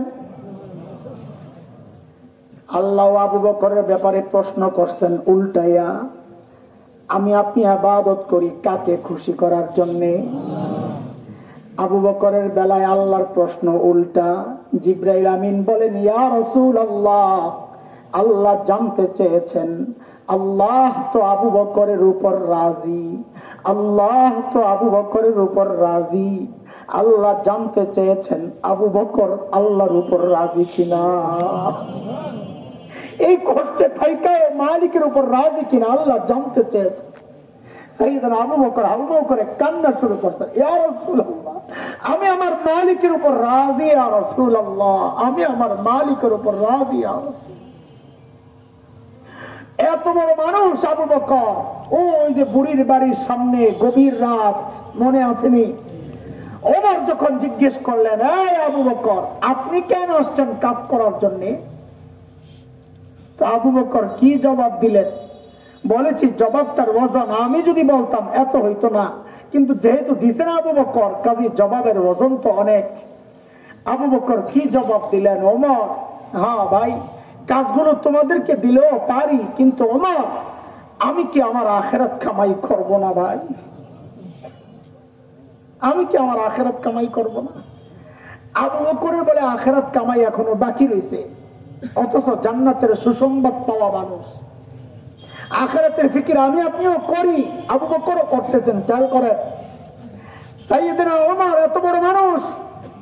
এক হাদিস তো শুনাইলাম, নবী বলেছেন আমার পরে কেউ নবী হলে তো ওমর হইতো, কম মর্যাদার কথা না। জান্নাতের সুসংবাদ দিয়া বলেছেন ওমর ফিল জান্নাহ, ওমর জান্নাতি। আমি আপনি হকের উপর চললে বলা হয় লোকটা হকপন্থী। ওমর সম্পর্কে নবী বলেছেন উল্টা, দারাল হাক্কু হাইসু দারা, ওমর যেদিকে যায় হক তার পেছনে পেছনে যায়। ওমর হকপন্থী না, বরং হক ওমরপন্থী। নবী আলাইহিস সালাম জান্নাতে গিয়া ওমরের বাড়িটা দেখছেন, জান্নাতে। দুনিয়ায় এসে উচ্ছ্বাস প্রকাশ করছেন, আয় আমার উম্মতের বাড়ি, আমার যে কি খুশি লাগছে, এত সুন্দর বাড়ি, এত সুন্দর বাড়ি ওমরের। দিলটা চাইছিল একটু ভিতরে ঢুকি, না জানি ভেতরটা কত সুন্দর, না জানি ভেতরটা কত সুন্দর। কিন্তু ওমরের যে গায়রত, আত্মমর্যাদা বোধ, প্রেস্টিজ, অনুমতি ছাড়া ঢুকলে যদি ওমর মাইন্ড করে, এই জন্য আমি ঢুকি নাই। কারণ অনুমতি ছাড়া কারো ঘরে তো ঢুকা নিষেধ। সূরা নূর আসছে, আল্লাহ বলেছেন ইয়া আইয়ুহাল্লাযীনা আমানু লা তাদখুলু বুয়ুতান গায়রা বুয়ুতিকুম হাত্তা তাস্তানিসু ওয়া তুসাল্লিমু আলা আহলিহা। কারো ঘরে তো অনুমতি ছাড়া ঢুকা নিষেধ, এই জন্য আমি ঢুকি নাই। কিন্তু আমার দিল চাইছিল ওমরের ঘরে একটু ঢুকি। হযরত ওমর এই কথা শুনা বাচ্চাদের মতো হাউমাউ করে কান্না শুরু করছেন, ইয়া রাসূলুল্লাহ আবিকা গিরতু ইয়া রাসূলুল্লাহ, আপনার সাথেও আমার আত্মমর্যাদা বোধ। ওগো নবী, আপনি একটু ঢুকলেন না কেন? কেন একটু ঢুকলেন না? এত বড় মানুষ ওমর, অথচ আখিরাতের টেনশনের অবস্থা কি ছিল? আবু লুলু মাজুসির সন্তান বিষাক্ত খঞ্জর দিয়া ফজরের নামাজের সময় যখন পেট ফেরে ফেলে নারী বুড়ি বের হয়ে যায়, কাপড় দিয়া পেঁচাইয়া হযরত ওমরকে ফ্লোরে শোয়া দেওয়া হয়েছে। হযরত ওমর বেহুশ, একজনের কোলে মাথা, হঠাৎ একটু হুশ ফিরছে, নামাজের খবর নিছে। এক যুবকের কাপড় ছিল টাকনুর নিচে, ওই অবস্থায় ডাক দিছেন, ওই কাপড় ওঠা। কত সিরিয়াস ছিলেন দিনের ব্যাপারে ওমর। ওই মানুষটা হুশ ফিরার সাথে সাথেই মুখটাকে নিয়ে ফ্লোরের উপরে রাখছেন। ফ্লোরের উপরে, ফ্লোর কি পাকা, টাইলস করা, মোজাইক করা, কি কি মাটি। সাইয়েদনা ওমর মুখটাকে নিয়ে মাটির উপর রাখছেন, গালগুলাকে মাটির সাথে এইভাবে ঘষতেছেন, চিৎকার করে কাঁদতেছেন আর বলতেছেন, ওয়াইলুল লাকা ইয়া ওমর ইন লাম ইয়াগফির লাকা রাব্বুক। ওমর, তোমার রব যদি তোমাকে ক্ষমা না করে তো তোমার জন্য ভয়ঙ্কর বিপদ কিন্তু অপেক্ষা করতেছে। এত বড় মানুষ ওমরের আখিরাতের এত চিন্তা, আবু বকরের এত চিন্তা। আরে সাইয়েদনা আবু বকর তো নির্জনে দূরে চলে যেতেন, চিৎকার করে করে কাঁদতেন আর বলতেন, ইবনে আবি কুহাফা, এই আবু কুহাফার বেটা, তুই মানুষ কেন হইলি রে? তুই মানুষ কেন হইলি? এখন মালিকের সামনে তুই কেমনে দাঁড়াবি, কেমনে হিসাব দিবি? তুই মানুষ যদি না হইতি, গাছের কাছে যায় যায় পাতার দিকে, ডালার দিকে তাকায়া তাকায়া কাঁদতেন আর বলতেন, ইয়া লাইতানি কুনতু ওয়ারাকা, আমি মানুষ না হইয়া যদি গাছের পাতা হইতাম তাইলে তুই হিসাব দেওয়া লাগতো না। এখন আমি কেমনে হিসাব দিব, আল্লাহর সামনে কেমনে দাঁড়াবো, কি নিয়ে দাঁড়াবো? কাঁদতেন আবু বকর, কাঁদতেন কাঁদতেন। আয় দোস্ত, এইরকম ফিকির তো করা দরকার ছিল আমার মতো জালিমের। অথচ চেহারা দেখলে বোঝা যায় না এই মানুষটার আখিরাতের ফিকির আছে। এমন এক অবস্থা হয়ে গেছে, আম খাস সব এক অবস্থা, চেহারার দিকে তাকাইলে মনে হয় না মানুষটার আখিরাতের ফিকির আছে। কেন রে ভাই, কে আমাকে গ্যারান্টি দিল যে আমার মৃত্যু যন্ত্রণা হবে না? কে গ্যারান্টি দিছে বলো? আরে ওমর তো গ্যারান্টি পাইছে, ওমরও বিল জান্নাহ। আমাকে কে গ্যারান্টি দিল যে আমার কবরের আযাব হবে না? কে গ্যারান্টি দিছে? কে গ্যারান্টি দিছে আমাদের কবরের আযাব হবে না? আবু বকর তো জান্নাতের গ্যারান্টি পাওয়া মানুষ, আবু বকরের এই অবস্থা। ওমর তো জান্নাতের গ্যারান্টি পাওয়া মানুষ, ওমরের এই অবস্থা। আমাকে আর তোমাকে কে গ্যারান্টি দিল যে আমার হাসরের পেরেশানি হবে না, ফুলসিরাতের পেরেশানি হবে না, জান্নাত পাওয়া যাব, জাহান্নাম থেকে বেঁচে যাব? এই গ্যারান্টি কে দিল বলো? দাড়ি পাইকা সাদা হয়ে গেছে, গুনাহ ছাড়তে পারি না। চুল পাইকা সাদা হয়ে গেছে, গুনাহ ছাড়তে পারি না। কলব দিয়ে বার্ধক্য গোপন করা যাবে, আল্লাহর লিস্ট থেকে তো নাম মোছা যাবে না। আল্লাহ আমাকে আপনাকে ডেকে ডেকে বলছেন, আলাম ইয়ানিল্লাযীনা আমানু আন তাখশা কুলুবুহুম লিযিকরিল্লাহ।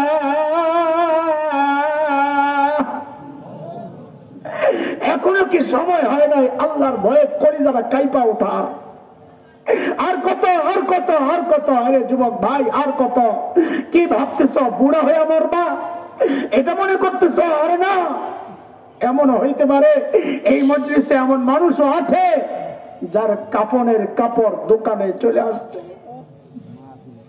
এমনও হইতে পারে কালকেই খবর পাইতে পারো বয়ান করছে হাসান জামিল দুনিয়ায় তো নাই, চলে গেছে।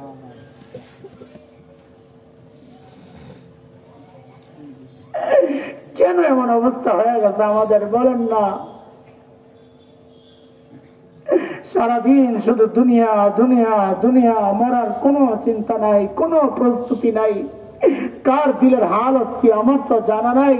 আমাকে যদি এই মুহূর্তে বলা হয় মরা লাগবে, আমি তো বলবো মালিক আমি প্রস্তুত না, নাই কিচ্ছু, নাই কিচ্ছু। কার কি আছে নিজেকে জিজ্ঞেস করেন না। এরে দোস্ত, এই জন্যই মালিক ডাক দিয়া মায়া করে বলতেছেন, ইয়া আইয়ুহাল্লাযীনা আমানুত্তাকুল্লাহ ওয়ালতানজুর নাফসুম মা কদ্দামাত লিগাদিন ওয়াত্তাকুল্লাহ।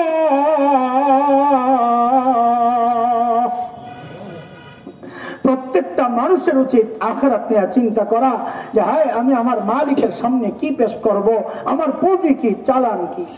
ওই পুঁজি আর চালানকে সমৃদ্ধ করার জন্য, গুনার চালানকে মুছে ধুয়ে পরিষ্কার করার জন্যই মাঝে মাঝে আলেমরা আপনাদেরকে এইভাবে জমায়েত করে করে ডাকেন। আপনাদের জীবন যেন নতুন করে শুরু হয়, সবার আমাদের একই হালত, নতুন জীবন যেন শুরু হয়। আল্লাহ তাআলা এই মজলিসের বরকতে পিছনের সমস্ত গুনাহ খাতাগুলো ধুয়ে মুছে পরিষ্কার করে আমাদের নতুন এক জীবন শুরু করার তৌফিক দান করেন। আমিন। আমার কথায় কষ্ট যদি পান মাফ করে দিয়েন, আমিও মাফ চাই আল্লাহর কাছে, আপনাদের কাছেও। আল্লাহ তাআলা এই মাদ্রাসাকে কবুল করেন।